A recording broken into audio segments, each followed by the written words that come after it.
Hi നമസ്കാരം. Welcome to Falcon Academy class room.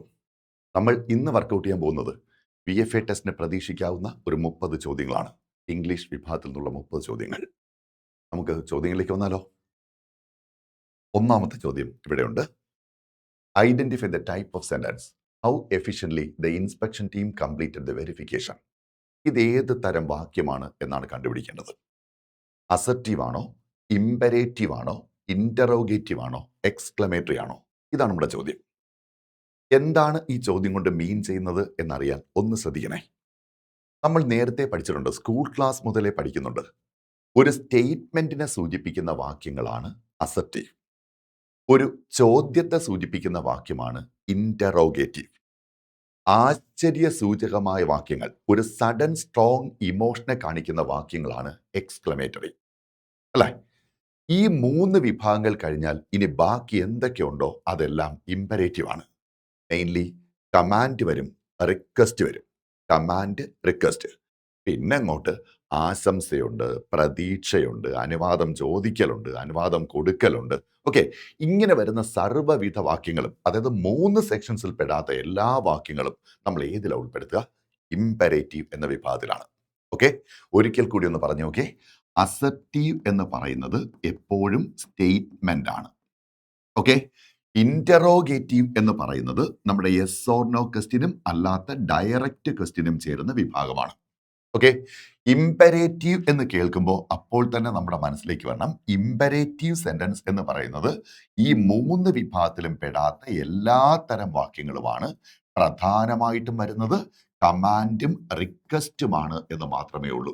അതിനർത്ഥം കമാൻഡും റിക്വസ്റ്റും മാത്രമാണെന്നല്ല, ബ്ലെസ്സിങ്സും ഒക്കെ ഇതിന്റെ ഭാഗമാണ്. ഓക്കെ, അടുത്തതായി എക്സ്ക്ലമേറ്ററി. ഒരു സഡൻ സ്ട്രോങ് ഇമോഷൻ വരുമ്പോൾ നമ്മൾ അറിയാതെ പറഞ്ഞു പോകുന്ന വാക്യങ്ങളെ നമ്മൾ വിളിക്കുന്ന പേരാണ് എക്സ്ക്ലമേറ്ററി. ഓക്കെ, ഇനി നമുക്കറിയാവുന്ന ചില കാര്യങ്ങളുണ്ട്. സാധാരണ ഏത് വാക്യം എടുക്കുമ്പോഴും ആ വാക്യത്തിന്റെ പങ്ക്ച്വേഷൻ നമുക്ക് വഴികാട്ടിയാവാറുണ്ട്, അല്ലേ?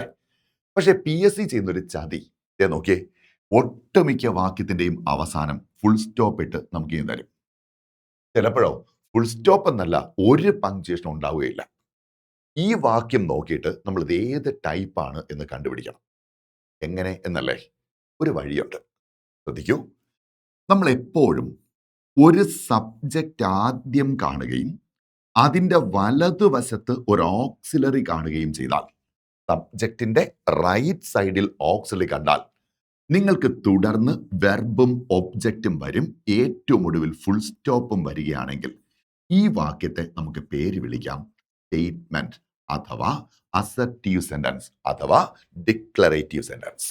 ഓക്കെ, അപ്പോൾ സ്റ്റേറ്റ്മെന്റിന്റെ പേരുകൾ തന്നെയാണ് അസർട്ടീവ് എന്ന് പറയുന്നതും ഡിക്ലറേറ്റീവ് എന്ന് പറയുന്നതും, അതുപോലെ സ്റ്റേറ്റ്മെന്റ് എന്ന് പറയുന്നതും. Assertive, declarative or statement.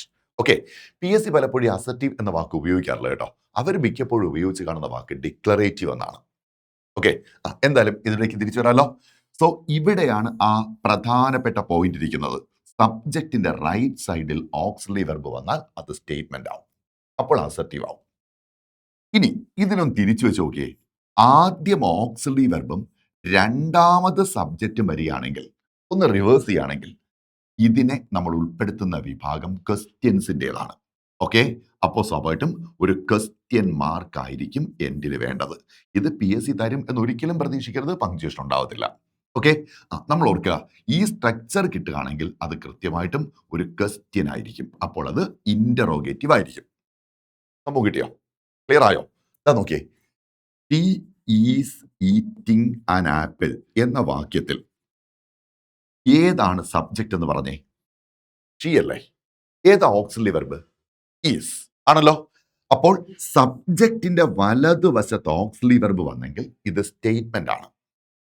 നേരെ മറിച്ച് നമ്മൾ is she eating an apple എന്ന് ചോദിക്കുകയാണെങ്കിൽ ഇവിടെ എന്താ സംഭവിച്ചത് നോക്കിയേ. ടി എന്ന സബ്ജക്റ്റ് ഇവിടെ വന്നു, അതിന്റെ ലെഫ്റ്റ് സൈഡിലേക്ക് ഓക്സിലറി മാറി, അല്ലെ? ഇങ്ങനെ മാറുകയാണെങ്കിൽ ഒരു സംശയമില്ല, നിങ്ങൾക്ക് പറയാം ഇത് ഒരു ക്വസ്റ്റ്യൻ ആണ്, ഇത് ഒരു സ്റ്റേറ്റ്മെന്റ് ആണ് എന്ന് പറയാം. ഓക്കെ, ഇനി ശ്രദ്ധിക്കൂ. നമ്മൾ നോർമൽ ആയിട്ട് ഒരു വാക്യം പറയാണ്, ഒരു നോർമൽ സെന്റൻസ് പറയാണ്. ആ നോർമൽ സെന്റൻസിൽ നമ്മൾ പറഞ്ഞു she is A smart girl. She is A smart girl. Okay, പക്ഷേ ആ പെൺകുട്ടിയുടെ സ്മാർട്ട്നെസ് കണ്ട് നമ്മൾ എക്സൈറ്റഡ് ആയി. അപ്പൊ സ്വാഭാവികമായിട്ട് നമ്മൾ പറഞ്ഞു എന്തൊരു സ്മാർട്ട് കൊച്ചാത് എന്ന് പറഞ്ഞു അല്ലെ, എന്തൊരു സ്മാർട്ട് കൊച്ചാണത്. സോ നമ്മൾ പറയും what A smart girl she is എന്ന് പറഞ്ഞ് ഒരു എക്സ്ക്ലമേഷൻ മാർക്ക് ഇടും. What A smart girl she is. ഇങ്ങനെ പറഞ്ഞപ്പോൾ നമ്മൾ എന്താ ചെയ്തേ, ഇവിടെ സബ്ജക്റ്റ്, ഇത് വെർബ്, ഇത് ഒബ്ജക്റ്റ് അല്ലേ. ആ ഒബ്ജക്റ്റിനെ എടുത്ത് നമ്മൾ വാട്ട് എ സ്മാർട്ട് ഗേൾ എന്നാക്കി ആദ്യം എഴുതി. കണ്ടോ, ഇവിടെ ഷീ സബ്ജക്റ്റ്, ഇവിടെ വി വെർബായിട്ട് വന്നത് ഈസ് ആണ്. ഇനി ഒബ്ജക്റ്റ് ആയിട്ട് നിൽക്കുന്നത് എ സ്മാർട്ട് ഗേൾ ആണ്. ആ എ സ്മാർട്ട് ഗേൾ എന്ന് പറയുന്നതിനെ വാട്ട് എ സ്മാർട്ട് ഗേൾ എന്നാക്കി മാറ്റി നമ്മൾ തുടക്കത്തിലേക്ക് എഴുതി. ഓക്കെ, തുടർന്ന് എന്ത് വന്നു, സബ്ജക്റ്റ് ഇവിടെ ഉണ്ട്, വെർബ് ഇവിടെ ഉണ്ട്. അപ്പൊ എന്താ സംഭവിച്ചത്, സബ്ജക്റ്റ് വെർബ് ഒബ്ജക്റ്റ് എന്ന സ്റ്റേറ്റ്മെന്റ് രൂപത്തിലെ ഒബ്ജക്റ്റിനെ എടുത്ത് നമ്മൾ ആദ്യം വെച്ചു. പക്ഷേ സബ്ജക്റ്റും വെർബും അതുപോലെ ഇരിപ്പുണ്ട്. ഇങ്ങനെ വരുന്ന ഇത്തരം വാക്യങ്ങളെ നമ്മൾ വിളിക്കുന്ന പേരാണ് എക്സ്ക്ലമേറ്ററി സെന്റൻസ്. ഓക്കെ, അപ്പൊ എക്സ്ക്ലമേറ്ററി സെന്റൻസിന്റെ പ്രത്യേകത എന്തുവാ, ഒബ്ജക്റ്റ് തുടക്കത്തിൽ വരുന്നതാണ് എക്സ്ക്ലമേറ്ററി. ഓക്കെ, സ്റ്റേറ്റ്മെന്റിന്റെ പ്രത്യേകത എന്തുവാ, സബ്ജക്റ്റിന്റെ റൈറ്റ് സൈഡിൽ ഓക്സിലറി എഴുതുമ്പോഴാണ് സ്റ്റേറ്റ്മെന്റ്. ക്വസ്റ്റ്യന്റെ പ്രത്യേകത എന്തുവാ, സബ്ജക്റ്റിന്റെ ലെഫ്റ്റിൽ ഓക്സിലറി എഴുതുമ്പോഴാണ് അത് ക്വസ്റ്റ്യൻ ആവുന്നത്. ഓക്കെ, ഷീ വിൽ കം അത് സ്റ്റേറ്റ്മെന്റ് ആണെങ്കിൽ വിൽ ഷീ കം അത് ക്വസ്റ്റ്യൻ ആണ്. Okay, she is very angry എന്ന് പറഞ്ഞാൽ സ്റ്റേറ്റ്മെന്റ് ആണ്. ഹൗ ആംഗ്രി ഷീ ഈസ് എന്ന് പറഞ്ഞാൽ എക്സ്ക്ലമേറ്ററി ആണ്. ഇവിടെ പങ്ക്ച്വേഷൻ ഒന്നും കാണുമെന്ന് ബന്ധമില്ല. ക്ലിയർ? എങ്കിൽ ഇവിടേക്ക് നോക്കിയേ, ഹൗ എഫിഷ്യന്റ്ലി ഇത് object, the inspection team subject, completed the verification, completed എന്ന വാക്ക് വെർബ് അല്ലെ. അപ്പോൾ സബ്ജക്റ്റ്, ഇതിനപ്പുറത്തേക്ക് ഇവിടെ വെർബ് വന്നു, ഇവിടെയാണ് എന്ത് നിൽക്കുന്നത്, ഒബ്ജക്റ്റ്. ഇങ്ങനെ ഒബ്ജക്റ്റ് ആദ്യവും തുടർന്ന് സബ്ജക്റ്റ് വെർബും വന്നാൽ ആ സെന്റൻസിന് പറയുന്ന പേര് എക്സ്ക്ലമേറ്ററി എന്നാണ്. So this sense is exclamatory. അപ്പോൾ നിങ്ങളുടെ നോട്ട്സിൽ നിങ്ങൾ കുറിച്ച് വെക്കേണ്ട പോയിന്റ് അറിയാലോ, സബ്ജക്റ്റിന്റെ റൈറ്റ് സൈഡിൽ ഓക്സിലറി കണ്ടാൽ സ്റ്റേറ്റ്മെന്റ് എന്ന് വിളിക്കണം. ഓക്കെ, സബ്ജക്റ്റിന്റെ ലെഫ്റ്റിൽ ഓക്സിലറി കണ്ടാൽ ക്വസ്റ്റ്യൻ എന്ന് വിളിക്കണം, ഇന്ററോഗേറ്റീവ് എന്ന് വിളിക്കണം. ഇനി എപ്പോഴെങ്കിലും ഒബ്ജക്റ്റ് തുടക്കത്തിൽ പറയുന്നെങ്കിൽ അപ്പോഴേ ഓർത്തോളാം അത് എക്സ്ക്ലമേറ്ററി ആണ്. അപ്പോൾ എന്താണ് ഇമ്പരേറ്റീവ്, നല്ല ടൈപ്പിൽ തുടങ്ങാം കേട്ടോ. എങ്കിലും പ്രധാനപ്പെട്ട സംഗതി ഓർത്തു വെച്ചേക്കുക, ഒരു വെർബ്, ഒരു ഡോണ്ട്, ഒരു നെവർ, ഇതിലേതെങ്കിലും ഒന്നിൽ തുടങ്ങുന്ന വാക്യങ്ങൾ കമാൻഡ് ഓർ റിക്വസ്റ്റ് ആയിരിക്കും. ഏതൊക്കെയാണ്, വെർബ്, ഡോണ്ട്, നെവർ. ഒന്നുകൂടെ ശ്രദ്ധിക്കേ, ആദ്യം ഞാൻ പറഞ്ഞു close the window, close the window, close എന്ന വെർബിൽ തുടങ്ങി. പിന്നെ പറഞ്ഞു ഡോണ്ട് ക്ലോസ് ദ വിൻഡോ, ഇപ്പോൾ ഡോണ്ട് എന്ന് സ്റ്റാർട്ട് ചെയ്തു. ഓക്കെ, ഇനി പറഞ്ഞു നെവർ ക്ലോസ് ദ വിൻഡോ, ഇപ്പോൾ നെവർ എന്ന് ഓപ്പൺ ചെയ്തോ. ഈ 3 തരത്തിൽ ഓപ്പൺ ചെയ്യുകയാണെങ്കിൽ ആ സെന്റൻസ് ഏത് വിഭാഗത്തിലാണ് നമ്മൾ ഉൾപ്പെടുത്തുക, ഏത് വിഭാഗത്തിലാണ് ഉൾപ്പെടുത്തുക, ഒന്ന് ഓർത്ത് പറഞ്ഞു. Okay, imperative sentence. Okay, command or request ആണ്, അപ്പോൾ അത് ഇംപെരേറ്റീവ് സെന്റൻസ് ആണ്. So that question is over. Clear ആയി എന്ന് വിശ്വസിക്കട്ടെ. നമുക്ക് അടുത്തിലേക്ക് പോവാം. Choose the correct option. The delegation travelled by dash air due to the urgency of the meeting. Ready? Preposition അല്ല, ആർട്ടിക്കിൾ ആണ് നമ്മുടെ ചോദ്യം. എ ഉണ്ട്, ആൻ ഉണ്ട്, ദ ഉണ്ട്, നോ ആർട്ടിക്കിൾ എന്നൊരു ഓപ്ഷൻ ഉണ്ട്. ഏതാ വരേണ്ടത്? നിങ്ങളുടെ ഉത്തരം കിട്ടിയോ? എങ്കിൽ ശ്രദ്ധിക്കണം. നോക്ക്, നമുക്ക് എപ്പോഴെങ്കിലും ഒരു മീൻസ് ഓഫ് ട്രാൻസ്പോർട്ട്, ഒരു മീൻസ് ഓഫ് ട്രാൻസ്പോർട്ട്, അതായത് നമ്മൾ യാത്രയ്ക്ക് ഉപയോഗിക്കുന്ന ഉപാധി, അതിലപ്പോൾ കാറാവാം, ബസ്സാകാം, ടാക്സി ആവാം. ഓക്കെ, ഇനി വെള്ളത്തിലൂടെ ആവാം, എയറിലൂടെ ആവാം. എങ്ങനെയാണ് നമ്മൾ സഞ്ചരിക്കുന്നത് എന്നുള്ളത് പറയുമ്പോൾ നമ്മൾ നോർമലി ഉപയോഗിക്കുന്ന പ്രിപ്പോസിഷൻ ബൈ ആണ്. ഓക്കെ, ബൈ ആണ്. പക്ഷെ ഇങ്ങനെ ബൈ ഉപയോഗിക്കുമ്പോൾ അതിൻ്റെ തൊട്ടടുത്ത് എന്താണ് മീഡിയം എന്ന് മാത്രമേ പറയാവൂ. ഓക്കെ, നമ്മൾ മീൻസ് ഓഫ് ട്രാൻസ്പോർട്ട് എന്താണ് എന്ന് മാത്രമേ അതിൻ്റെ കൂടെ പറയാവൂ. For example, by bus, by car, by air, by water. ഇങ്ങനെ പറയാവൂ. ഇതിനിടയ്ക്ക് ഒരിക്കലും ആർട്ടിക്കിൾ ചേർക്കാനേ പാടില്ല. സോ ഇവിടെ ബൈ ചേർത്തേക്കുന്നത് കണ്ടോ? അത് വരുമ്പോൾ നമ്മൾ കൃത്യമായിട്ട് മനസ്സിലാക്കണം, എയർ എന്ന് പറയുന്നത് ഇവിടെ എന്താണ്? ഒരു മീൻസ് ഓഫ് ട്രാൻസ്പോർട്ട് ആയിട്ട് മാത്രമാണ് ഉദ്ദേശിക്കുന്നത്.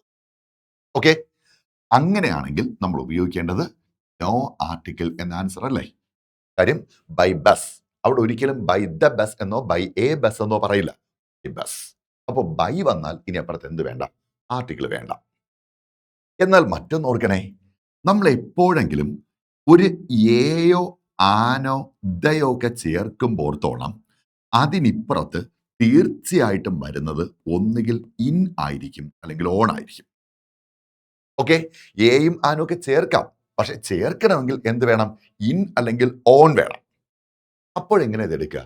ശ്രദ്ധിക്കണേ, ഒരു പബ്ലിക് ട്രാൻസ്പോർട്ട് ആണ് നമ്മൾ യാത്രയ്ക്ക് ഉപയോഗിക്കുന്നതെങ്കിൽ, public transport, for example bus ആകാം, ഓക്കെ, ട്രെയിൻ ആകാം, അല്ലെങ്കിൽ ഷിപ്പ് ആകാം, ഇങ്ങനെയൊക്കെയുള്ള ഏതെങ്കിലും വലിയ പബ്ലിക് ട്രാൻസ്പോർട്ട് സംവിധാനത്തിലാണ് നമ്മൾ യാത്ര ചെയ്യുന്നതെങ്കിൽ അവിടെ നമ്മൾ ഉപയോഗിക്കുന്നത് എപ്പോഴും ഓൺ ആയിരിക്കണം. Okay, now I am travelling in a bus അല്ല, on a bus. Now I am travelling on a bus, on a bus. Okay, he comes to India on an aeroplane, on an aeroplane. അവിടെ an വന്നുണ്ടോ? On aeroplane എന്നല്ല പറഞ്ഞത്, on an aeroplane എന്നാ പറഞ്ഞത്. Ready? എന്നാൽ ചെറിയ വാഹനങ്ങളൊക്കെ ആണെങ്കിൽ, സ്മോൾ വെഹിക്കിൾസ് ആണ് പറയുന്നതെങ്കിൽ, പ്രത്യേകിച്ചും പ്രൈവറ്റ് വെഹിക്കിൾസ് പറയുമ്പോൾ പ്രത്യേകിച്ച് ഓർത്തിരിക്കുക, ഇത്തരം വെഹിക്കിൾസ് ആണ് പറയുന്നതെങ്കിൽ അവിടെ നമ്മൾ ഒരിക്കലും ഓൺ ഉപയോഗിക്കരുത്, പകരം ഇൻ എന്ന പ്രിപ്പോസിഷൻ ഉപയോഗിക്കുക. ഓക്കെ, അപ്പോൾ ഓണും ഇന്നും ഒക്കെ കാണുമ്പോൾ ഓർത്തോളം തുടർന്ന് ആർട്ടിക്കിളൊക്കെ വരും. ബൈ വരുന്ന എപ്പോഴാ? ആർട്ടിക്കിൾ ഒന്നും വരാതെ ജസ്റ്റ് ആ മീൻസ് ഓഫ് ട്രാൻസ്പോർട്ട് മാത്രം പറയുമ്പോഴാണ് ബൈ യൂസ് ചെയ്യുന്നത്. ഓക്കെ, ഇവിടെ ഇപ്പോൾ ആർട്ടിക്കിൾ ചോദിച്ചെങ്കിലും നോർമലി ഈ ക്വസ്റ്റ്യൻ വരുന്ന എപ്പോഴും ബൈ ആണോ, ഇന്നാണോ, ഓൺ ആണോ എന്ന ചോദ്യത്തിലാണ് കേട്ടോ. എന്ന് കരുതി ബസ് എന്ന് കാണുമ്പോൾ അപ്പോഴേ കയറി ഓൺ എന്ന് എഴുതല്ലേ. There are 50 seats dash the bus എന്ന് PSC ചോദിച്ചിട്ടുണ്ട്. There are 50 seats dash the bus. ഇവിടെ വ്യത്യാസം മനസ്സിലായോ? ഇവിടെ മീൻസ് ഓഫ് ട്രാൻസ്പോർട്ട് അല്ലടോ, പകരം എന്താ പറഞ്ഞേക്കുന്നത്? ബസ്സിനകത്ത് 50 സീറ്റ് ഉണ്ടെന്നാണ്, അല്ലെ? ബസ്സിനകത്ത് 50 സീറ്റ് ഉണ്ട്. അവിടെ നമ്മൾ എന്താ പറയേണ്ടത്? In the bus. മാറ്റമൊന്നുമില്ല. ഓക്കെ, ശരി, നമുക്ക് അടുത്ത ചോദ്യത്തിലേക്ക് വരാം. Choose the correct verb form. Neither the training module nor the supplementary material dash available on the portal. Okay, is ഉണ്ട്, ആർ ഉണ്ട്, വെയർ ഉണ്ട്, ഹാവ് ബീൻ ഉണ്ട്. എന്തായാലും ഈ ക്വസ്റ്റ്യൻ ഇട്ട ആള് നമുക്കൊരു ഹിന്റ് തരുന്നുണ്ട്, അല്ലേ? കാരണം 3 പ്ലെയറിലും ഒരു സിംഗുലറും തരുമ്പോൾ നമ്മൾ ഏതാണ്ട് ഊഹിക്കും. എന്നാലും നമുക്ക് നോക്കിയാലോ എന്താണ് സംഭവം എന്ന് ശ്രദ്ധിക്കാം. നോക്ക്, ഞാൻ എ, ബി ആൻഡ് സി എന്നെഴുതുകയാണ്. ഇങ്ങനെ എഴുതിയാൽ ഞാൻ ഇവിടെ ഇട്ട കോമയില്ലേ, ആ കോമ ഒരു ആൻഡിന് തുല്യമാവും. ഓക്കെ, കോമ ഇവിടെ ആൻഡിന് തുല്യമാവും. അങ്ങനെ ആയാൽ A and B and C തുല്യ പ്രാധാന്യത്തോടെ 3 പേർ കമ്പൈൻഡ് ആവും. അങ്ങനെ വന്നാൽ ഇത് പ്ലൂറൽ ആവും. ഓക്കെ, തുടർന്ന് വരുന്ന വെർബ് പ്ലൂറൽ ആവും. ഇനി ഞാൻ എ, ബി ഓർ സി എന്നെഴുതിയാൽ ഈ കോമ ഓറിന് തുല്യമാവും. ഓക്കെ ആണല്ലോ? അതായത് ഇവിടെ നമ്മൾ എന്തെഴുതുന്നോ അതായിരിക്കും ഇവിടേക്കും വരുന്നത്. അപ്പൊ ഓറിന് തുല്യമാവും. അങ്ങനെ വന്നാൽ A or B or C, ഒന്നുകിൽ എ അല്ലെങ്കിൽ ബി അല്ലെങ്കിൽ സി, 3 പേരും കൂടെ ജോലി ചെയ്തിട്ടില്ല, ഒരാളെ ചെയ്തോളൂ. But Athar? ഓക്കെ, ഗ്രാമറിന്റെ നിയമം പറയുമ്പോൾ ആ ഒരാൾ എന്ന് പറയുന്നത് എപ്പോഴും അവസാനം വരുന്ന ഒരാളായിരിക്കും. സോ ഇത് സിംഗുലർ ആണെങ്കിൽ വെർബ് സിംഗുലർ ആവും, ഇത് പ്ലൂറൽ ആണെങ്കിൽ വെർബ് പ്ലൂറൽ ആവും. ഓക്കെ, ആ എൻഡിൽ വരുന്ന ഒരാൾ മാത്രമേ വെർബിനെ സ്വാധീനിക്കൂ. അതുകൊണ്ടാണ് നമുക്ക് Raju, Rahul or Sheela, okay, has lost her chance എന്ന് നമ്മൾ എഴുതുന്നത്. എന്താണെന്ന് പിടിയിട്ടോ? Raju, Rahul or Sheela. Means Raju or Rahul or Sheela. Okay, 2 പേരാണുങ്ങളും ഒരു പെണ്ണുമാണ്. പക്ഷെ ഇതിലെ സബ്ജക്റ്റ് ആരാ? ഷീല മാത്രമാണ് അല്ലെ? അങ്ങനെയാണെങ്കിൽ ഷീലയ്ക്ക് ചേരുന്ന വെർബ് ഏതാ? As, singular. ഷീലയുടെ പ്രൊനൗൺ എന്താ? ഹർ. അവിടെ ഹിസ് എന്നോ ദെയർ എന്നോ നമ്മൾ എഴുതില്ല, പകരം എന്താ എഴുതേണ്ടത്? ഹർ. കാര്യം ബാക്കി 2 പേരും സബ്ജക്ട്സ് അല്ല. സബ്ജക്റ്റ് ആയിട്ട് ആരെ മാത്രമേ എടുക്കാവൂ?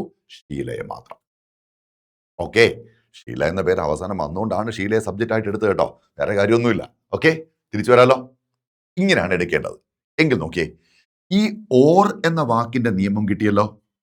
നിങ്ങൾ എയ്തർ ഓർ എന്ന് കേട്ടിട്ടില്ലേ? എയ്തർ ഓർ, അതിലിരിക്കുന്നതും ഈ ഓർ തന്നെയല്ലേ? അപ്പൊ അതിന്റെ വലതുവശത്ത് ആരാണോ അയാളാണ് സബ്ജക്റ്റ്. ഓക്കെ, ഇനി നെയ്തർ നോർ എന്ന് കേട്ടിട്ടില്ലേ? ഉണ്ട്. നെയ്തർ എന്ന് വെച്ചാൽ നോട്ട് പ്ലസ് എയ്തർ ആണെന്നറിയോ? നോർ എന്ന് വെച്ചാൽ നോട്ട് പ്ലസ് ഓർ ആണ്. അപ്പൊ ഇതിനകത്തുള്ളത് ഓർ തന്നെയാണ്. സോ ഇതിലെല്ലാത്തിലുള്ള കോമൺ എലിമെന്റ് ആര് തന്നെയാ? ഓർ. കണ്ടല്ലോ. സോ ഇതിന് വലതുവശത്ത് ആരിയ്ക്കുന്നോ അയാളാണ് സബ്ജക്റ്റ്. സിക്വൻസിലെ എൻഡിൽ വരുന്ന ആളാണ് സബ്ജക്റ്റ്. അതിന് മാറ്റം ഉണ്ടാവത്തില്ല. ഓക്കെ, എയ്തർ ഓർ വരുമ്പോൾ 2 പേരെ വരാൻ പറ്റൂ കേട്ടോ. നെയ്തർ നോർ വരുമ്പോഴും 2 പേരെ വരൂ. അതിൽ ഓർ കഴിഞ്ഞ് വരുന്ന രണ്ടാമത്തെ ആൾ സബ്ജക്റ്റ് ആയി മാറും. റെഡി? അങ്ങനെയാണെങ്കിൽ ഈ വാക്യം നോക്കി, neither the training module nor the supplementary material. അതിലെ നോർ ദ സപ്ലിമെന്ററി മെറ്റീരിയൽ, ഇതാണ് നമ്മുടെ സബ്ജക്റ്റ് അല്ലെ? സപ്ലിമെന്ററി മെറ്റീരിയൽ ഇല്ല, സപ്ലിമെന്ററി മെറ്റീരിയൽസ് എന്ന് വന്നിട്ടില്ല. സപ്ലിമെന്ററി മെറ്റീരിയൽ അത് സിംഗിൾ ആണ് അല്ലെ? അങ്ങനെ സിംഗുലർ ആണെങ്കിൽ അപ്പുറത്ത് വരേണ്ട സിംഗുലർ വെർബ് അല്ലേ? അപ്പൊ ഏതാ എടുക്കേണ്ടത് നമുക്ക്? Neither the training module nor the supplementary material is available on the portal. Okay, ശരി, നമുക്ക് അടുത്തിലേക്ക് മാറിയാലോ. Choose the correct question tag. Let us reconsider the proposal. Shall we, will you, do we, don't we? ഏതാ വരേണ്ടത്? Easy അല്ലേ? കാര്യം എന്താ? Let's എന്ന് തുടങ്ങുമ്പോൾ അതിന്റെ ടാഗ് ഷാൽവി ആണ് സാധാരണ വരാറ് അല്ലെ? ഇവിടെ സ്വാഭാവികമായിട്ടും അത് തന്നെയാണ് വന്നേക്കുന്നത്, ഷാൽവി അല്ലെ? ലെറ്റസിന്റെ ടാഗ് ഷാൽവി. പക്ഷെ എപ്പോഴും ഓർത്തിരിക്കണേ, ഈ ലെറ്റസ് എന്ന് പറയുന്നതിന് ഓക്കെ ഷാൽവി തന്നെ ടാഗ് ആകണമെന്നില്ല. സോ നിങ്ങൾ ഇങ്ങനെ പഠിക്കുക, ലെറ്റ്സ് എന്ന് വന്നാൽ അതിന്റെ ടാഗ് ഷാൽവി തന്നെയായിരിക്കും. No other way. വേറെ ഒന്നും എടുക്കാൻ പറ്റില്ല. അതെന്ത് എടുക്കാൻ പറ്റൂ? ഷാൽവി എന്ന് എടുക്കാൻ പറ്റൂ. ലെറ്റ്സ് എന്ന് വന്നാൽ ടാഗ് ഷാൽവി ആയിരിക്കും. ഇനി നേരെ മറിച്ച് പ്ലീസ് ലെറ്റ് അസ് എന്ന് വന്നു എന്ന് വെച്ചോ, ഇതൊരു ഇംപേഷ്യൻ റിക്വസ്റ്റ് ആണ്. അതുകൊണ്ട് കോണ്ടിയു ഉണ്ടെങ്കിൽ അത് എടുക്കുക, അതില്ലെങ്കിൽ മാത്രം ഓണ്ടിയുവിനെ പറ്റി ആലോചിക്കുക. ക്ലിയർ? കോണ്ടിയു ആണ് ഇംപേഷ്യൻ റിക്വസ്റ്റ് ഏറ്റവും നല്ല ടാഗ്. സോ ലെറ്റ്സ് വന്നാൽ ഷാൽവി, പ്ലീസ് ലെറ്റസ് വന്നാൽ കോണ്ടിയു. ഓക്കെ, പക്ഷെ നേരെ മറിച്ച് ലെറ്റ് അസ് എന്ന് ദാ ഇതുപോലെ ചോദിക്കുകയാണെങ്കിൽ അതിന്റെ ഫസ്റ്റ് ഓപ്ഷൻ ഷാൽവി ആണ്. ഓക്കെ, കാരണം നിർദ്ദേശം നമുക്ക് പോകാം എന്ന് പറഞ്ഞാൽ ലെറ്റ് us ഗോ, നമുക്ക് പോകാം. അതിന്റെ നിർദ്ദേശം എന്താ? ടാഗ് എന്തോ? ഷാൽവി ആണ്. അത് നിർദ്ദേശമായതുകൊണ്ടാണ് ഷാൽവി ആയത്. ക്ലിയർ? പക്ഷെ നേരെ മറിച്ച് അടുത്തേക്ക് ഒന്ന് നോക്കിയേ, നമ്മൾ പറയുന്നു പ്ലീസ് ലെറ്റ് us എന്ന് പറയുന്നു. അവിടെ എന്താ അർത്ഥം? പ്ലീസ്, ദയവ് ചെയ്ത്, ലെറ്റ് അനുവദിക്കൂ, അസ് നമ്മളെ. ഓക്കെ, അപ്പൊ please let us go home, ദയവ് ചെയ്ത് നമ്മളെ വീട്ടിൽ പോകാൻ അനുവദിക്കൂ എന്നാ പറഞ്ഞേക്കുന്നത്. ഇവിടെ ടാഗ് മാറി, റിക്വസ്റ്റ് ആയി അല്ലെ? അതുകൊണ്ടാണ് നമ്മൾ എന്തിലേക്ക് പോയത്? കോണ്ടിയു. ഇംപേഷ്യൻ ടോൺ ഉള്ളതുകൊണ്ട് കോണ്ടിയു എന്ന് എടുത്തു. ഇനി അടുത്ത് നോക്കിയേ, ലെറ്റസ്. നമ്മൾ വായിക്കുമ്പോൾ ഇരിക്കും ടാഗ്. ഒഴുക്കോടെ വായിച്ചോളൂ, let us go home, let us go home, suggestion ആവും. അപ്പൊ ടാഗ് ഷാൽവി ആവും. നേരെ മറിച്ച് ലെറ്റ് us ഗോ ഹോം എന്ന് സ്പ്ലിറ്റ് ചെയ്ത് വായിച്ചേ, അപ്പൊ അർത്ഥം എന്തായി? ലെറ്റ് അനുവദിക്കൂ, അസ് ഞങ്ങളെ വീട്ടിൽ പോകാൻ. ഇപ്പൊ റിക്വസ്റ്റ് ആയില്ലേ? അങ്ങനെ വന്നാൽ നമുക്ക് ഏത് ടാഗും പ്രോബബിൾ ആണ്, വില്യുവും പ്രോബബിൾ ആണ്. കിട്ടിയോ? അപ്പൊ ലെറ്റസ് എന്ന് പറഞ്ഞ 2 തരത്തിൽ വായിക്കാം. ലെറ്റസ് എന്ന് ചേർത്ത് വായിച്ചാൽ വില്യു വരും. നേരെ മറിച്ച് ലെറ്റ് അസ് എന്ന് സെപ്പറേറ്റ് ചെയ്ത് വായിച്ചാൽ അത് റിക്വസ്റ്റ് ആയി മാറും. അപ്പൊ വില്യു എന്ന ടാഗും പ്രോബബിൾ ആണ്. നമ്മൾ എന്താ ചെയ്യുക? ഷാൽവി തന്നിട്ടുണ്ടെങ്കിൽ അതെടുക്കുക, ഇല്ല എന്നുണ്ടെങ്കിൽ വില്യു ഉണ്ടോ നോക്കുക. അതെടുക്കുക. രണ്ടും ഓക്കെയാണ്. റെഡി? അപ്പോൾ ഷാൽവിയുടെ കേസ് ഇപ്പൊ ഫിക്സ് ചെയ്യണം. ലെറ്റസിന്റെ മുഴുവൻ കേസിലും ഇപ്പൊ ഫിക്സ് ചെയ്യണം. എന്തൊക്കെയാണ്? ലെറ്റ്സ് വന്നാൽ ഷാൽവി, പ്ലീസ് ലെറ്റസ് വന്നാൽ കോണ്ടിന്യൂ. ഇനി ലെറ്റ് അസ് വരുമ്പോഴേ സംശയമുള്ളൂ. ചിലപ്പോൾ ഷാൽവി വരും, ചിലപ്പോൾ വില്യു വരും. Got it? ഓക്കെ. എങ്കിൽ നമുക്ക് അടുത്തേക്ക് വന്നാലോ? Ravi dash tea every morning എന്നാണ് വാക്യം. Ravi dash tea every morning. Okay, എന്താ ചോദ്യം എന്ന് പിടിയിട്ടോ? ടെൻസ് ഏത് എന്നാണ് ചോദിച്ചിരിക്കുന്നത് അല്ലേ? എന്താണ് സംഭവിച്ചത്? എവരി മോർണിംഗ്, എല്ലാ ദിവസവും അല്ലേ? അതിനർത്ഥം അയാൾ ഇപ്പൊ കുടിച്ചുകൊണ്ടിരിക്കുകയാണെന്നല്ല പറഞ്ഞത്, എല്ലാ ദിവസവും ചെയ്യുന്നുണ്ട്. ഇങ്ങനെ പതിവായിട്ട് ചെയ്യാറുള്ള കാര്യങ്ങളെ കാണിക്കുന്നത് എപ്പോഴും പ്രസന്റ് സിമ്പിൾ ആണ്. പറയുന്ന സമയത്ത് ചെയ്തുകൊണ്ടിരിക്കുന്ന കാര്യങ്ങളെ സൂചിപ്പിക്കാനാണ് പ്രസന്റ് കണ്ടിന്യൂസ്. വ്യത്യാസം മനസ്സിലായോ? ഒരു പ്രവൃത്തി നേരത്തെ ചെയ്തു, ഇനി ചെയ്യാനുള്ള സാധ്യതയുണ്ട് എന്ന് വെച്ചാൽ ഇങ്ങനെയൊക്കെ ചെയ്യാറുണ്ട് എന്ന് പറയുന്നിടത്തെല്ലാം നമ്മൾ പ്രസന്റ് സിമ്പിൾ ഉപയോഗിക്കും. ഓക്കെ.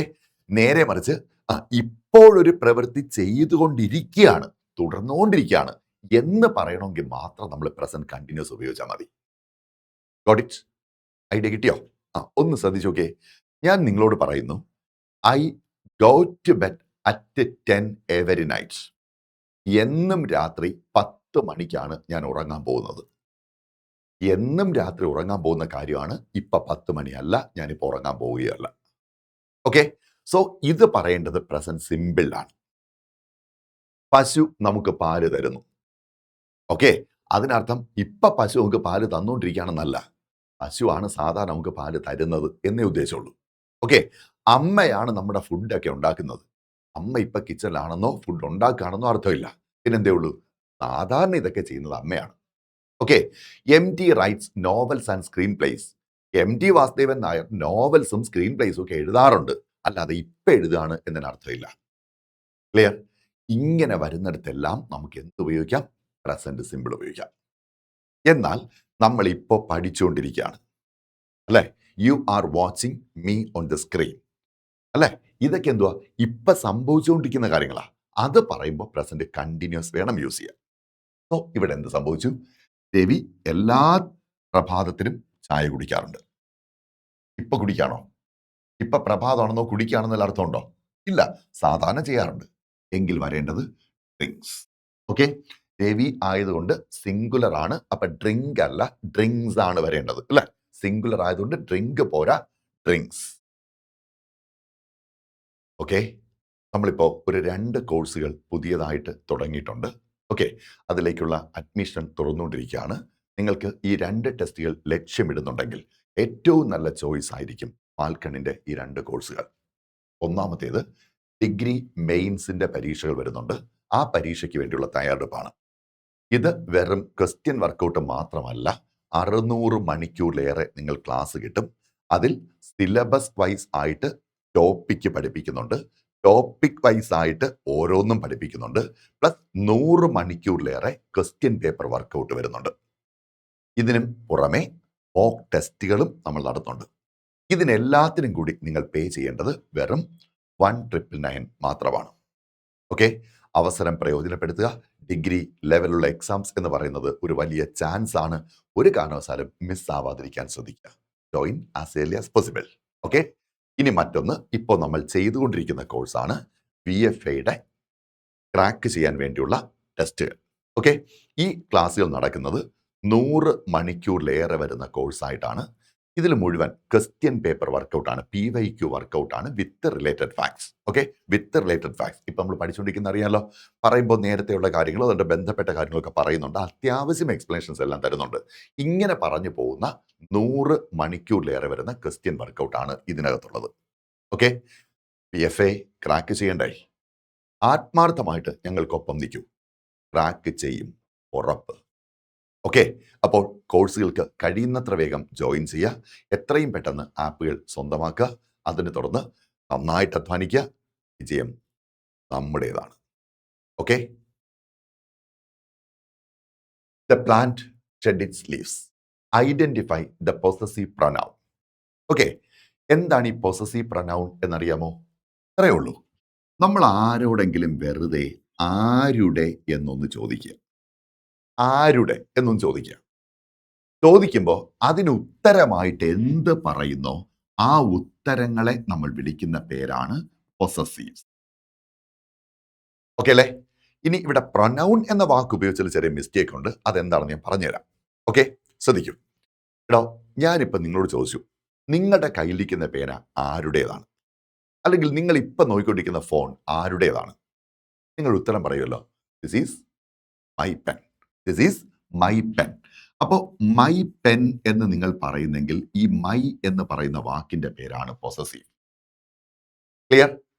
ഇനി രണ്ടാമത് ഓർക്കുക. അപ്പൊ നോക്കിയേ, രാം എന്നൊരാൾ ഒരു പേന വാങ്ങി.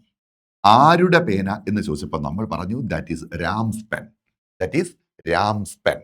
ഇവിടെ രാംസ് എന്ന് പറയുന്ന വാക്കാണ് പൊസസീവ്. ആരുടെ? രാമിന്റെ. അതാണ് പൊസസീവ്. ഓക്കെ, ഇനി നമുക്ക് അടുത്ത കൺഫ്യൂസിങ് ആയ ഏരിയയും കൂടെ പറഞ്ഞേക്കാം, ശ്രദ്ധിക്കണേ. നമ്മൾ മൈ എന്ന വാക്ക് കേൾക്കാറുണ്ട്, മൈൻ എന്ന വാക്കും കേൾക്കാറുണ്ട് അല്ലെ? ഇവിടെ മൈ എന്ന് പറയുമ്പോൾ മൈ പെൻ എന്ന് ചേർത്ത് ഒരു നൗൺ കൂടെ പറയുമല്ലോ. അങ്ങനെ പറയുന്ന ഇത്തരം രൂപങ്ങളെ നമ്മൾ പേര് വിളിക്കുന്ന പൊസസീവ് അഡ്ജക്റ്റീവ്സ് എന്നാണ്. കിട്ടിയോ? പൊസസീവ് അഡ്ജക്റ്റീവ്സ് എന്നാണ്. എന്തുകൊണ്ടാ? നൗണിന്റെ വിശേഷണങ്ങൾ എപ്പോഴും പൊസസീവ് അല്ലേ? സോറി, അഡ്ജക്റ്റീവ് അല്ലേ? നൗണിന്റെ വിശേഷണങ്ങൾ അഡ്ജക്റ്റീവ് ആണെങ്കിൽ ഇത് പൊസസീവ് ആണ്, നൗണിന്റെ വിശേഷണവുമാണ്. അപ്പൊ സ്വാഭാവികമായിട്ടും അത് പൊസസീവ് അഡ്ജക്റ്റീവ് ആണ്. ഇനി നോക്കിയേ, മൈ പെൻ എന്ന് പറയുന്നതിന് പകരം മൈൻ എന്ന് പറഞ്ഞാൽ പോരെ? അപ്പൊ നോക്കിയേ, whose pen is this? Oh, this is mine, this is mine. Okay, അവിടെ മൈൻ എന്ന് പറയുമ്പോൾ എന്താ സംഭവിച്ചേ? മൈ പെൻ എന്ന് പറയുന്ന നൗണിനും കൂടി പകരമാണ് മൈൻ എന്ന വാക്ക് വന്നത് അല്ലേ? മൈ പെൻ, അതിൽ നൗൺ ഇല്ലേടാ. ആ നൗണിനും കൂടെ പകരമാണ് നമ്മൾ എന്തുപയോഗിച്ചത്? മൈൻ എന്ന വാക്ക് ഉപയോഗിച്ചത്. ഇങ്ങനെ ഉപയോഗിച്ചാൽ അത് പൊസസീവ് പ്രൊനൗൺ ആയി മാറും. ഓക്കെ, അപ്പോൾ കൂടെ നൗൺ വരുമ്പോൾ ഇത് പൊസസീവ് കേസും അഥവാ പൊസസീവ് അഡ്ജക്റ്റീവും. പൊസസീവിന്റെ കൂടെ നൗൺ ഇല്ലാതെ വരുമ്പോൾ അതിന്റെ പേര് പൊസസീവ് പ്രൊനൗൺ എന്നുമാണ്. ഇത് രണ്ടും രണ്ടാണ്.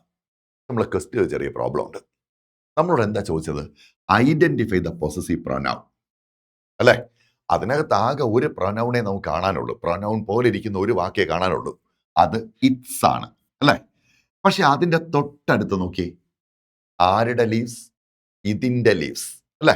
അപ്പൊ ലീവ്സ് എന്ന് പറയുന്ന നൗൺ ഫോം അടുത്ത് ചേർത്തേക്കുന്ന കണ്ടോ? അങ്ങനെ ചേർത്താൽ അത് പ്രൊനൗൺ അല്ല, അത് അഡ്ജക്റ്റീവ് ആണ്. ചോദിച്ചേക്കുന്ന പൊസസീവ് പ്രൊനൗൺ ആണ്. എന്തായാലും നമുക്ക് ആകെ ഒരു ആൻസർ എഴുതാനുള്ളൂ, അത് ഇതാണ്. പറഞ്ഞെന്താന്ന് പിടിയിട്ടോ? ഇപ്പുറത്ത് നൗൺ നിൽക്കുന്നുണ്ട്. നൗൺ നിൽക്കുമ്പോൾ അത് പൊസസീവ് അഡ്ജക്റ്റീവ് ആണ്. നൗൺ വരുമ്പോൾ അത് പൊസസീവ് അഡ്ജക്റ്റീവ് ആണ്. നമുക്ക് അത് എന്തായിട്ട് എടുക്കാൻ പറ്റൂ? പ്രൊനൗൺ ആയിട്ട് എടുക്കാൻ പറ്റൂ. കാര്യം നമ്മളോട് പ്രൊനൗൺ അല്ലേ ചോദിച്ചത്, അതങ്ങ് എഴുതിയാൽ മതി.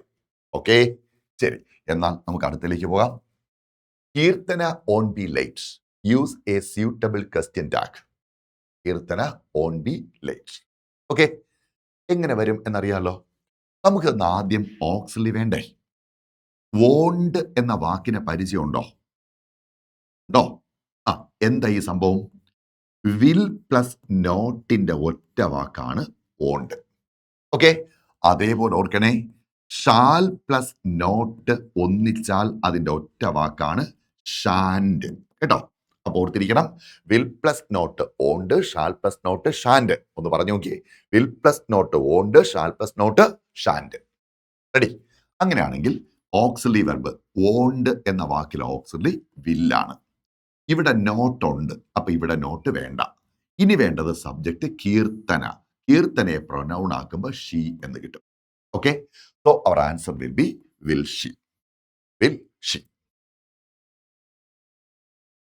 Now we shall discuss dash our future prospects about of, for, no preposition. ഉത്തരം കണ്ടുപിടിക്കാമോ? ഉത്തരം പറയാമോ? പിന്നെന്താ, ഉറപ്പായിട്ടും അല്ലേ? ഡിസ്കസ് എന്ന് വരുമ്പോൾ എബൌട്ട് ആയിരിക്കുമല്ലോ അല്ലേ? ഒരു പ്രശ്നമുണ്ട് കേട്ടോ.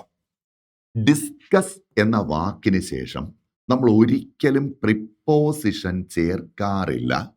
ഡിസ്കസ് സംതിങ് എന്ന് പറഞ്ഞാൽ മതി, ഡിസ്കസ് എബൌട്ട് സംതിങ് എന്ന് പറയണ്ട. മനസ്സിലായല്ലോ? ഡിസ്കസ് സംതിങ് എന്ന് പറഞ്ഞാൽ മതി, ഡിസ്കസ് എബൌട്ട് സംതിങ് എന്ന് പറയില്ല. Okay, we discussed the plan. Not we discussed about the plan. We discussed the plan. We discussed about the plan എന്ന് പറയരുത്. ഓക്കെ, ഇതുപോലെ നിങ്ങൾ ഓർത്തിരിക്കണം. ഡിസ്കഷൻ എന്ന വാക്കാണ് വരുന്നതെങ്കിൽ നിയമം മാറും. ഓൺ സംതിങ് എന്ന് പറയാം. Okay, our discussion on the project continued for 2 hours. ഒന്നുകൂടെ, our discussion on the project continued for 2 hours. അവിടെ ഓൺ വന്നു. We discussed the project for 2 hours. അവിടെ ആ പ്രിപ്പോസിഷൻ ഇല്ല. റെഡി? നമുക്ക് റിലേറ്റഡ് ഫാക്ട്സ് വേണ്ട. ഇതുപോലെ വരുന്ന വേറെ എന്തെങ്കിലുമൊക്കെ ഉണ്ടോ നമ്മൾ ചിന്തിക്കൂലേ? എന്ന് വെച്ചാൽ ചിന്തിക്കണമല്ലോ, എങ്കിലല്ലേ ഉത്തരം കിട്ടൂ, അല്ലെ? ഒന്ന് ഓർക്കണേ, എൻറ്റർ എന്നൊരു വാക്ക് പരിചയമില്ലേ?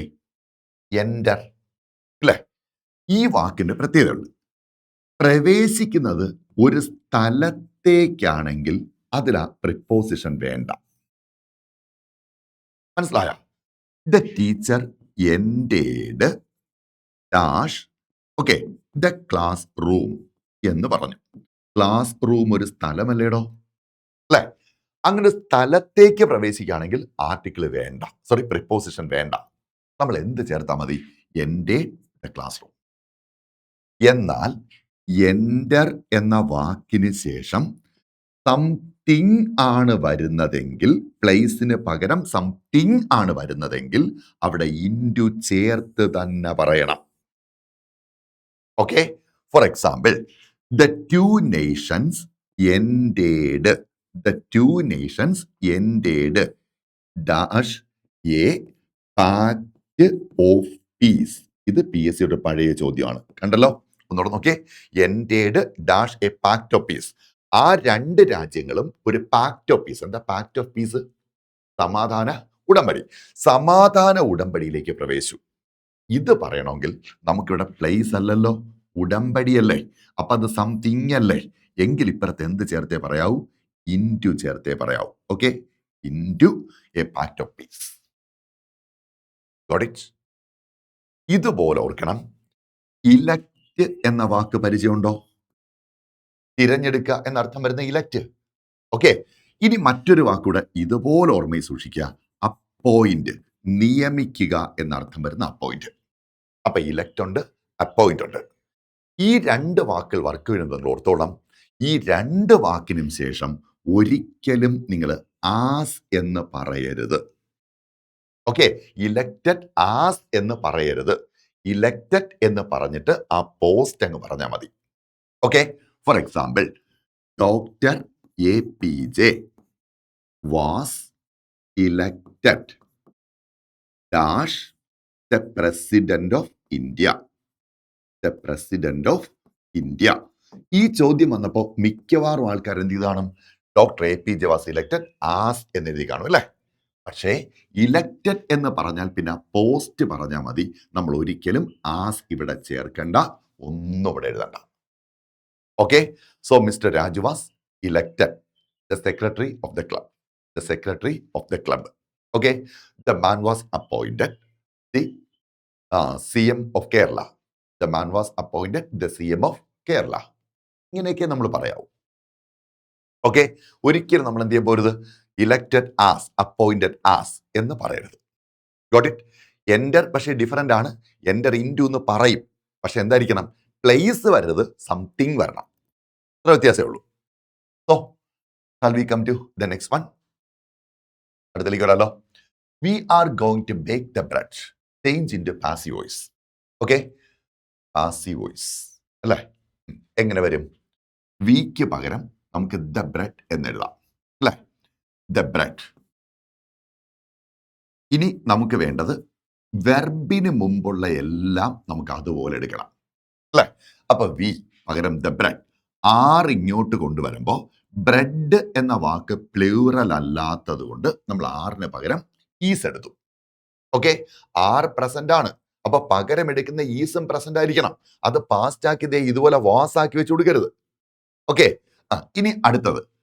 സോറി, ഇവിടുത്തെ വെർബ് ഗോയിങ് അല്ലല്ലോ, അല്ലെ? ഗോയിങ് ടു ബേക്ക് ആണ് ഇവിടുത്തെ വെർബ്, അല്ലെ? ബേക്ക് ആണ് വെർബ്. ടു ബേക്ക് എന്ന് വരുമ്പോൾ റൂട്ട് ഫോം അല്ലേ? അപ്പോൾ ബിയുടെ റൂട്ട് ഫോം ചേർത്ത് ബി ചേർത്തിട്ട് കൂടെ ബേക്ക് എന്ന വാക്കിന്റെ പാസ്റ്റ് പാർട്ടിസിപ്പിൾ എഴുതുക. Okay, the bread is going to be baked. The bread is going to be baked. Okay, ഇതിന്റെ പാസീവ് ആക്കുന്നത് എങ്ങനെ എന്നുള്ള രീതി നമ്മൾ ആപ്പിലെ നേരത്തെ ഒരു ചോദ്യത്തിൽ വർക്കൗട്ട് ചെയ്തതാണ് അല്ലെ. അതുകൊണ്ട് നമ്മൾ തൽക്കാലം ഇത്രയും മാത്രം പറഞ്ഞ് ഒഴിവാക്കാണ്. ഓക്കെ, പാസീവ് ആക്കുന്ന രീതി പഠിച്ച ഓർമ്മയുണ്ടോ? ടു കഴിഞ്ഞിട്ടിരിക്കുന്ന ബേക്ക് അല്ലെ, ടു കഴിഞ്ഞ് വരുന്ന ബേക്ക്. ഈ ബേക്ക് റൂട്ട് ഫോം ആണല്ലോ. നമ്മൾ പഠിച്ചത് ഏത് ഫോമിൽ വെർബ് ഇരിക്കുന്നോ സെയിം ഫോമിൽ ബി എഴുതുക. ഓക്കെ, ഇപ്പൊ ബേക്ക് റൂട്ടാണ്, അപ്പൊ റൂട്ട് ഫോമിൽ ബി എഴുതുക. ബിയുടെ റൂട്ട് ഏതാ? പി. എന്നിട്ട് ഈ വെർബിനെ അതിന്റെ പാസ്റ്റ് പാർട്ടിസിപ്പിൾ ആക്കി മാറ്റുക. ബേക്കിന്റെ പാസ്റ്റ് പാർട്ടിസിപ്പിൾ എന്താ? ബേക്ക്ഡ്. B baked. ഓക്കെ ആണേ. ഇനി വേറൊരു വാക്ക് നോക്കിയേ, വേറൊരു വാക്ക് ഒന്ന് ശ്രദ്ധിച്ചേ. ഓക്കെ, ഈറ്റിംഗ് എന്നൊരു വാക്ക് കിട്ടി. നമ്മളിത് എങ്ങനെ പാസീവ് ആക്കുന്നേ? പഠിച്ച മെത്തേഡ് ഓർക്കുന്നുണ്ടോ? എങ്ങനെ ചെയ്യുന്നേ? ഈറ്റിംഗ്, അത് ING ഫോം അല്ലേ? ING വെർബല്ലേ? അപ്പൊ ബിയുടെ ING ഫോം എടുക്കുക, ബീയിങ്. ഇനി ഈ വെർബിനെ പാസ്റ്റ് പാർട്ടിസിപ്പിൾ ആക്കുക, ബേക്ക്ഡ് എന്നാക്കി എടുക്കുക. ഓക്കെ, ശരി. അപ്പോ ഏതാണ് answer? The bread is going to be baked. കണ്ടല്ലോ, ബി ബേക്ക്ഡ് പാസീവ് വന്നു, ഇവിടെ ഇദ്ദേഹവും വന്നു. അപ്പൊ ഇതാണ് correct answer, option A.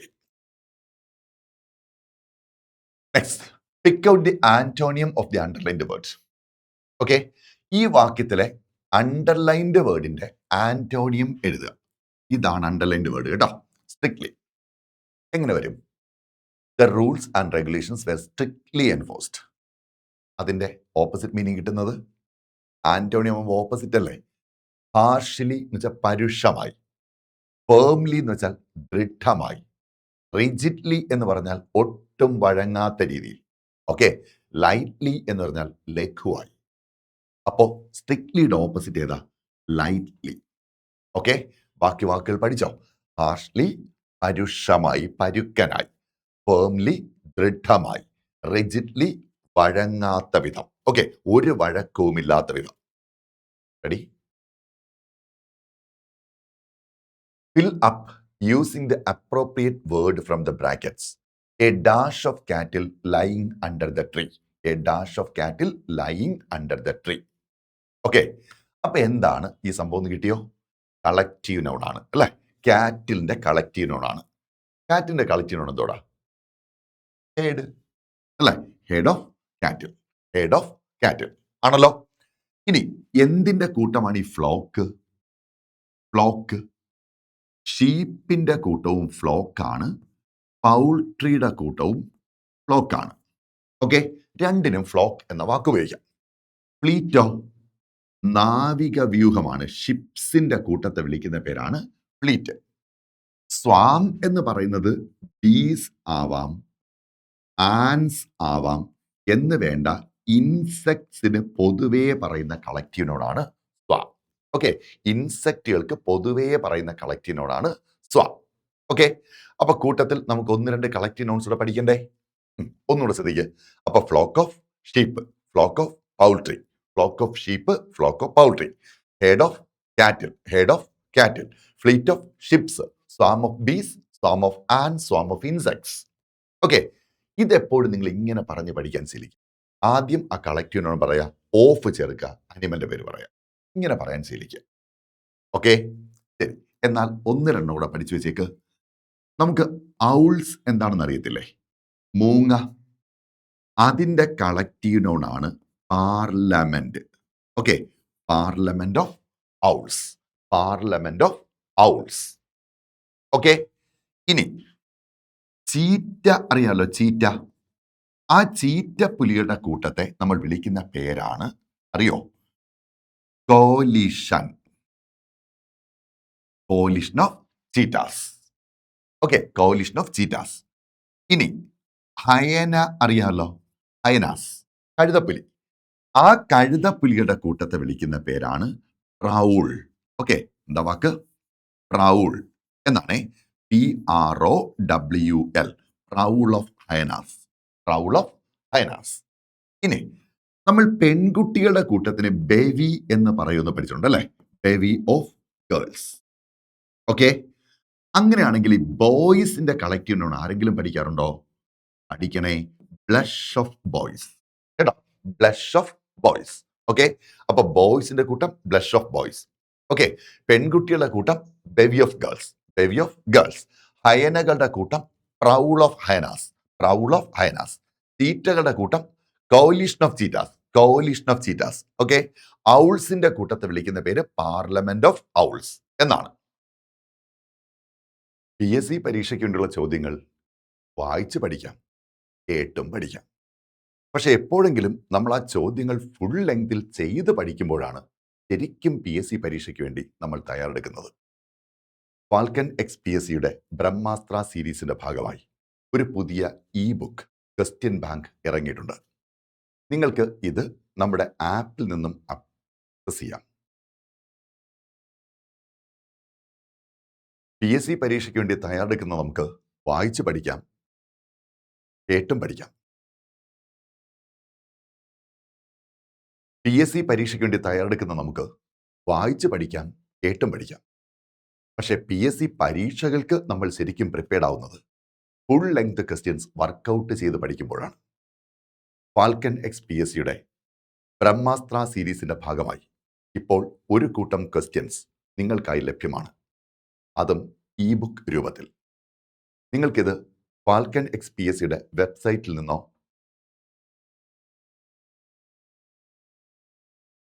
PSC പരീക്ഷകൾക്ക് വേണ്ടി നമ്മൾ തയ്യാറെടുക്കുന്നത് വായിച്ചും കേട്ടും അറിവ് നേടിയാണ്.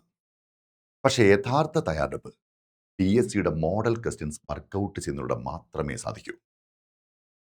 ഫാൽക്കൺ അക്കാഡമി ബ്രഹ്മാസ്ത്രയുടെ ഭാഗമായി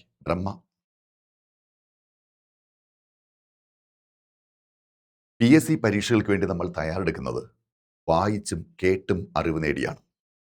പക്ഷേ യഥാർത്ഥമായ തയ്യാറെടുപ്പ് PSCയുടെ മോഡൽ ക്വസ്റ്റ്യൻസ് വർക്കൗട്ട് ചെയ്യുന്നതിലൂടെ മാത്രമേ സാധിക്കൂ. Falcon X academy 10th level പ്രിലിംസിന്റെ പുതിയ സിലബസ് അടിസ്ഥാനമാക്കി ഒരു ക്വസ്റ്റ്യൻ ബാങ്ക് പുറത്തിറക്കിയിരിക്കുന്നു. അതും ബുക്ക് രൂപത്തിൽ. 20 full length questions. 20 full length questions. പുതിയ സിലബസിൽ പുതിയ പാറ്റേണിൽ 2000 ചോദ്യങ്ങൾ നിങ്ങൾക്ക് ഈ ക്വസ്റ്റ്യൻ ബുക്കിലൂടെ വർക്കൗട്ട് ചെയ്യാം. ഫാൽക്കൺ എക്സ് അക്കാഡമിയുടെ ആപ്പിൽ നിന്നും നിങ്ങൾക്കിത് പർച്ചേസ് ചെയ്യാവുന്നതാണ്. വാങ്ങുക, പ്രാക്ടീസ് ചെയ്യുക, വിജയം ഉറപ്പാക്കുക.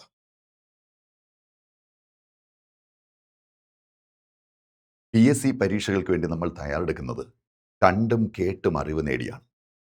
പക്ഷേ PSC പരീക്ഷയ്ക്ക് വേണ്ടിയുള്ള യഥാർത്ഥ പരിശീലനം ക്വസ്റ്റ്യൻ ബുക്ക്ലെറ്റുകൾ വർക്കൗട്ട് ചെയ്യുന്നതിലൂടെ തന്നെയാണ്.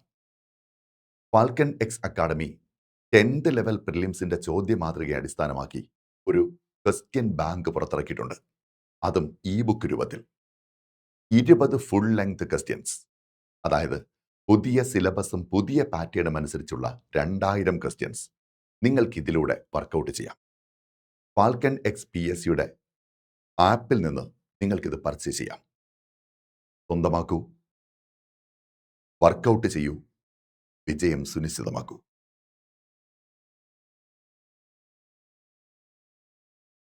വാങ്ങൂ, വർക്കൗട്ട് ചെയ്യൂ, വിജയം സുനിശ്ചിതമാക്കൂ. വാങ്ങൂ, വർക്കൗട്ട് ചെയ്യൂ, വിജയം സുനിശ്ചിതമാക്കൂ. PSC പരീക്ഷകൾക്ക് വേണ്ടി നമ്മൾ തയ്യാറെടുക്കുന്നത് പുസ്തകം വായിച്ചും കേട്ടും കിട്ടുന്ന അറിവുകളിലൂടെയാണ്. പക്ഷേ PSC പരീക്ഷയ്ക്കുള്ള യഥാർത്ഥ തയ്യാറെടുപ്പ് എപ്പോഴും ക്വസ്റ്റ്യൻ വർക്കൗട്ട് ചെയ്യുന്നതിലൂടെ മാത്രമേ സാധിക്കൂ. ഫാൽക്കൺ എക്സ് PSC 10th പ്രിലിംസിന്റെ സിലബസിനെ അടിസ്ഥാനമാക്കി ഒരു ക്വസ്റ്റ്യൻ ബാങ്ക് പുറത്തിറക്കിയിട്ടുണ്ട്. അതും ബുക്ക് രൂപത്തിൽ. പുതിയ സിലബസിലുള്ള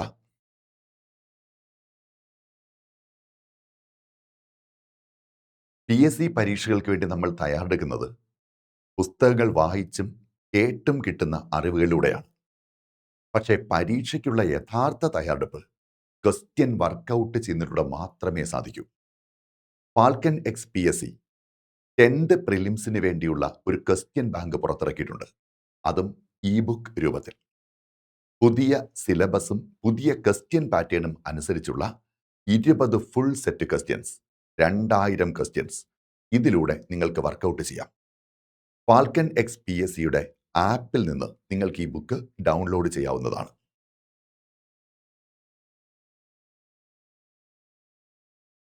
ഈ ക്വസ്റ്റ്യൻ ബാങ്ക് പർച്ചേസ് ചെയ്യൂ, വർക്ക് ചെയ്യൂ, വിജയം ഉറപ്പാക്കൂ.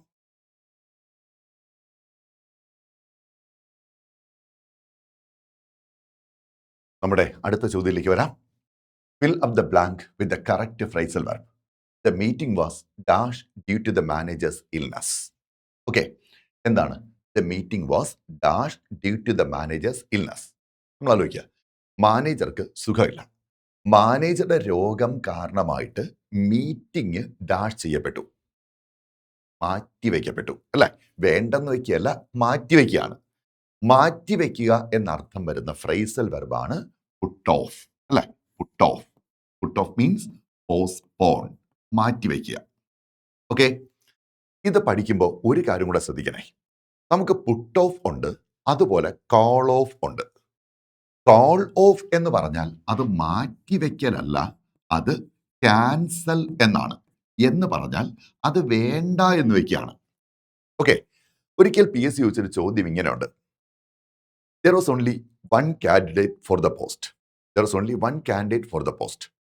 And so the interview was dash. Okay, so the interview was dash.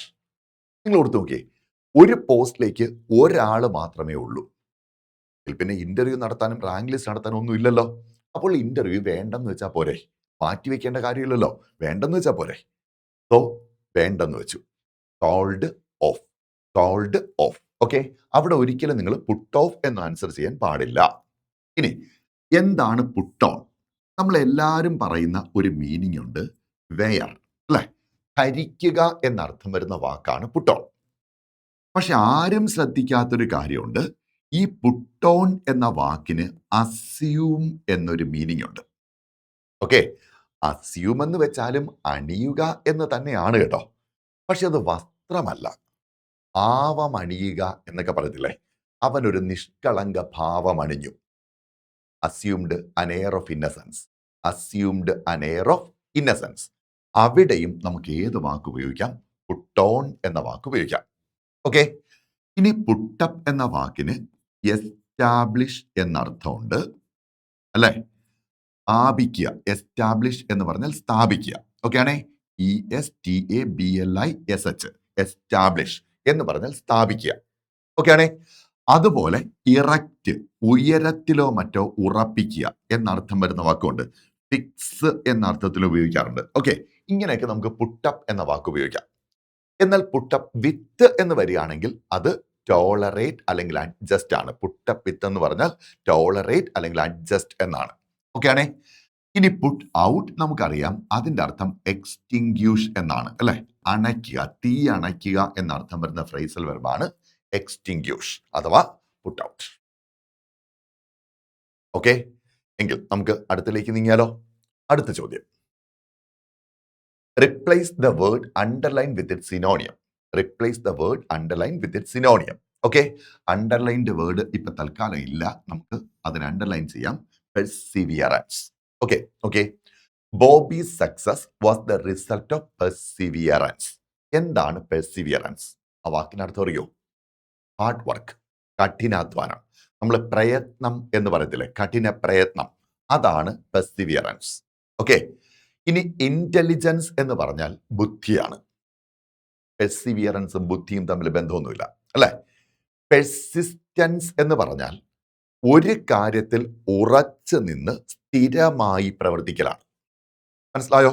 പല ആൾക്കാരും PSC ക്ലാസ്സിൽ അഡ്മിഷൻ എടുക്കും, 4 ദിവസം തകർത്തു വെച്ചങ്ങ് പഠിക്കും, 5-ാം ദിവസം ഇത് ഡ്രോപ്പ് ചെയ്യും. അതിന്റെ വിപരീത സ്വഭാവത്തെ വിളിക്കുന്ന പേരാണ് പെർസിസ്റ്റൻസ്. ഓക്കെ, എന്താണ് വാക്ക്? പെർസിസ്റ്റൻസ്. സ്ഥിരമായിട്ട് വർക്ക് ചെയ്യുക. നമ്മൾ മലയാളത്തിൽ സ്ഥിരോത്സാഹം എന്ന് പറയും. അതാണ് സംഭവം, സ്ഥിരമായിട്ട് ഒരുപോലെ അധ്വാനിക്കുക. ഓക്കെ, എന്തോ ചില സാമ്യങ്ങളില്ലേ? സാമ്യമേ ഉള്ളൂ, എക്സാക്ട് മീനിങ് അല്ല. അതുകൊണ്ട് നമുക്ക് അടുത്ത് നോക്കാം. ടാലന്റ്. ടാലന്റ് എന്ന് പറഞ്ഞാൽ ജന്മസിദ്ധമായ കഴിവ് എന്നർത്ഥം വരുന്ന വാക്കാണ്. ജന്മസിദ്ധമായ കഴിവാണ് ടാലന്റ്. ഓക്കെ, ഇനി ലക്ക് നമുക്കറിയാം, ഭാഗ്യം അല്ലെ? ലക്ക് എന്ന വാക്കിന് അർത്ഥം അറിയാം, ഭാഗ്യം. എന്തായാലും ഭാഗ്യവും കഠിനാധ്വാനവും ബന്ധപ്പെടില്ല. ടാലന്റുമായിട്ടും ബന്ധം വരില്ല, ഇന്റലിജൻസുമായിട്ടും ബന്ധം വരില്ല. പിന്നെ ഏകദേശം ഒരേ പർപ്പസിനൊക്കെ ഉപയോഗിക്കാവുന്ന വാക്കുകൾ പെർസിവിയറൻസും പെർസിസ്റ്റൻസുമാണ്. So this is to be our answer. Okay ആണേ? ശരി. Then the next question. Pick out the correct prefix to get the opposite of the word manage. എന്താണ് പ്രിഫിക്സ് എന്നൊക്കെ അറിയാലോ. ഒരു വാക്ക്, ആ വാക്കിന്റെ ലെഫ്റ്റിൽ നമ്മൾ 1 2 അക്ഷരങ്ങൾ ചേർത്ത് അതിനെ മറ്റൊരു രൂപമാക്കി മാറ്റുക. ഇതിന് വിളിക്കുന്ന പേരാണ് പ്രിഫിക്സ്. ഫോർ എക്സാമ്പിൾ, ഹാപ്പി എന്ന വാക്ക് കിട്ടി. ഓക്കെ, നമുക്ക് അതിന്റെ വിപരീതം ഉണ്ടാക്കണമെങ്കിൽ അൺഹാപ്പി എന്നാക്കിയാൽ പോരെ. ഇതിനെ വിളിക്കുന്ന പേരാണ് പ്രിഫിക്സ്. ഇനി ഹാപ്പി എന്ന് പറഞ്ഞാൽ സന്തോഷമുള്ള, അപ്പൊ നമുക്ക് സന്തോഷം എന്നർത്ഥം കിട്ടാൻ ഹാപ്പിനെസ് എന്നാക്കി. ഇപ്പൊ ഒരു നെസ് ചേർത്താണ്ടോ ഹാപ്പിയുടെ കൂടെ, എൻഡിലാണ് ചേർത്തത്, അതിന്റെ പേരാണ് സഫിക്സ്. ഓക്കെ, എങ്കിൽ മിസ് ആണോ അൺ ആണോ ഡിസ് ആണോ നോൺ ആണോ മാനേജിന്റെ ഓപ്പോസിറ്റ് കിട്ടാൻ ഉപയോഗിക്കേണ്ടത്? ഓക്കെ, മാനേജിന്റെ opposite mismanage. Okay, mismanage. അപ്പൊ ഇതാണ് നമ്മുടെ ആൻസർ. ഓക്കെ, ഇനി 1 2 കൊച്ചു ചോദ്യങ്ങളുടെ ഈ വിഭാഗം ഒന്ന് ശ്രദ്ധിച്ചു പോണേ. അവർ ചോദിക്കുന്ന ഒരു ചോദ്യമാണ്, എഗൻസ്റ്റ് എന്നർത്ഥം വരുന്ന പ്രിഫിക്സ് ഏതാണ്? ഓക്കെ, എഗൻസ്റ്റ് എന്നർത്ഥം വരുന്ന പ്രിഫിക്സ് ഏതാണ്? അവർ തരുന്ന ഓപ്ഷൻസ് ANTE ഉണ്ട്, ANTI ഉണ്ട്, AUNTY ഉണ്ട്. ഓക്കെ, ഇനി ANTY ഉണ്ട്. ഇങ്ങനെയൊക്കെ തരും. ഓക്കെ, നമുക്കറിയാം ഇത് നമ്മൾ അയൽപക്കത്തെ വീട്ടിലെ ആന്റിയാണ്, ഇങ്ങനൊരു വാക്കില്ല. അപ്പൊ ഇനി ഇത് രണ്ടിലേത് എന്നാണ് നമുക്ക് അറിയേണ്ടത്. പഠിച്ചേക്കണേ. ഈ ആന്റിയുടെ അർത്ഥം ബിഫോർ എന്നാണ്. ANTE ആന്റി എന്ന് വെച്ചാൽ ബിഫോർ എന്നാണ്. ഓക്കെ, എന്നാൽ ANTI ആന്റിയുടെ അർത്ഥം ഓപ്പോസിറ്റ് എന്നാണ്. ഓപ്പോസിറ്റ്. ഓക്കെ, അപ്പൊ നോക്കിയേ, വെനം, പാമ്പിന്റെയൊക്കെ വിഷത്തിന് പറയുന്ന വാക്കാണെന്ത്? വെനം. ഓക്കെ, വെനം എന്ന് പറയുന്നത് ആക്ച്വലി വിഷമല്ല, പോയിസൺ അല്ലത്. ഓക്കെ, പോട്ടെ, അത് നമ്മളെ വിഷയമല്ല. വെനം, ഈ വെനത്തെ പ്രതിരോധിക്കുന്ന, എതിർക്കുന്ന വസ്തുവാണ് ആന്റിവെനം. അപ്പൊ ANTI ആയിരിക്കുമോ E ആയിരിക്കുമോ? ഒന്ന് ഗസ് ചെയ്യാമോ? ANTI ആയിരിക്കണം അല്ലെ? ANTE ആണെങ്കിൽ ബിഫോർ എന്നല്ലേ അർത്ഥം കിട്ടൂ, വെനത്തിനെതിര്. അതുപോലെ ആന്റി കമ്മ്യൂണിസ്റ്റ്, ആന്റി ഡെമോക്രാറ്റിക്, ഇങ്ങനെയൊക്കെ പറയത്തില്ലേ, അവിടെ എല്ലാം ഉപയോഗിക്കുന്നത് ഈ ആന്റിയാണ്. ഓക്കെ, അതിന്റെ വിപരീതമാണ് പ്രോ. എന്താണ് വാക്ക്? PRO, pro. ഓക്കെ, അപ്പോ ആന്റി ഡെമോക്രാറ്റിക്, അതിന്റെ വിപരീതം പ്രോ ഡെമോക്രാറ്റിക്. ആന്റി ഡെമോക്രാറ്റിക്, അതിന്റെ വിപരീതമാണ് പ്രോ ഡെമോക്രാറ്റിക്. ഓക്കെ, ഇത് നോക്കിയേ, ഒരിക്കൽ ചോദിച്ചൊരു ചോദ്യമുണ്ട്. The newly wedded couple. Okay, അങ്ങനെയുമല്ല, the bride and the bride groom underwent a dash marital counselling. Okay, the bride and the groom underwent a dash marital counselling. ഇതൊക്കെ തന്നെയായിരുന്നു ഓപ്ഷൻ. ഒന്ന് ഓർത്ത് നോക്കിയടേ, വരനും വധുവും ഈ ആന്റി മാരിറ്റൽ കൗൺസലിംഗിലാണ് പങ്കെടുക്കുന്നതെങ്കിൽ അത് വിവാഹ വിരുദ്ധ കൗൺസലിംഗ് ആണ് അല്ലെ? അപ്പൊ പെണ്ണും ചെറുക്കനും പുറത്തിറങ്ങിയിട്ട് പറയും, നമ്മൾ ഇനി കല്യാണമേ കഴിക്കുന്നില്ല. അതാണോ വേണ്ടത്? അല്ല, വിവാഹത്തിന് മുൻപ് കൊടുക്കുന്ന കൗൺസലിംഗ് ആണ് അല്ലെ? അപ്പൊ നമുക്ക് വേണ്ട വാക്ക് ANTE ആണ്. ANTE, ഇതാണ് നമ്മുടെ കറക്റ്റ് ആൻസർ. ഓക്കെ അല്ലേ? അപ്പൊ എഗൻസ്റ്റ് എന്നർത്ഥം വരുന്ന ഏതിനാണ്? ANTIക്കാണ്. ബിഫോർ എന്നർത്ഥം വരുന്നത് ANTEക്കാണ്. ഓക്കെ അല്ലേ? ഇനി അടുത്ത ഒന്നിലേക്കൂടെ വരാം. ശ്രദ്ധിക്ക്, നമുക്ക് ലക്ക് എന്ന വാക്കിന്റെ ഓപ്പോസിറ്റ് മിസ് ലക്കാണ്. എന്നാൽ ലക്കി എന്ന വാക്കിന്റെ ഓപ്പോസിറ്റ് അൺലക്കിയാണ്. ഇതുപോലെ വരുന്ന വാക്കാണ് ഫോർച്യൂൺ, ഭാഗ്യം. അതിന് മിസ്ഫോർച്യൂൺ എന്ന് പറയും. പക്ഷേ ഫോർച്യൂനേറ്റ്, ഫോർച്യൂനേറ്റ്ലി ഇങ്ങനെയൊക്കെ പറയത്തില്ലേ, അതിന്റെ വിപരീതം പറയുമ്പോൾ അൺഫോർച്ചുനേറ്റ് ആണ്. അൺഫോർച്ചുനേറ്റ്. ഓക്കെ, അപ്പൊ ഇങ്ങനൊരു വ്യത്യാസം ഇവ തമ്മിലുണ്ടെന്നുള്ളത് അതിരിക്കുക. റെഡി? ശരി, നമ്മൾ അടുത്ത പോയിന്റിലേക്ക് വരുന്നു. നോക്കാലോ? ശ്രദ്ധിക്കുക, what is the meaning of bona fide? Bona fide അറിയാമോ? ബോണഫൈഡ് എന്ന് പറഞ്ഞാൽ ഇൻ ഗുഡ് ഫെയ്ത്ത്, എന്നാണ്. ഇൻ ഗുഡ് ഫെയ്ത്ത്, നല്ല വിശ്വാസത്തോടെ, ശരിയാണെന്ന വിശ്വാസത്തോടെ. ഓക്കെ, അതിൻ്റെ വിപരീതമായിട്ട് ഉപയോഗിക്കുന്നതാണ് mala fide. Mala fide, in bad faith, in bad faith. Okay, സാധാരണ ചോദിക്കാനുള്ള കുറച്ച് വാക്കുകൾ നമുക്കൊന്ന് ഓർത്തു വെച്ചിട്ട് പോയാലോ? എന്താണ് അറ്റ് ഹോക്ക്? അറ്റ് ഹോക്ക് എന്ന് പറഞ്ഞാൽ എന്താണ്? നല്ല പിടിയുണ്ടോ? അറ്റ് ഹോക്ക് എന്ന് പറഞ്ഞാൽ ആക്ച്വലി അതിൻ്റെ അർത്ഥം ഫോർ ദിസ് പർപ്പസ് എന്നാണ്. For this purpose only.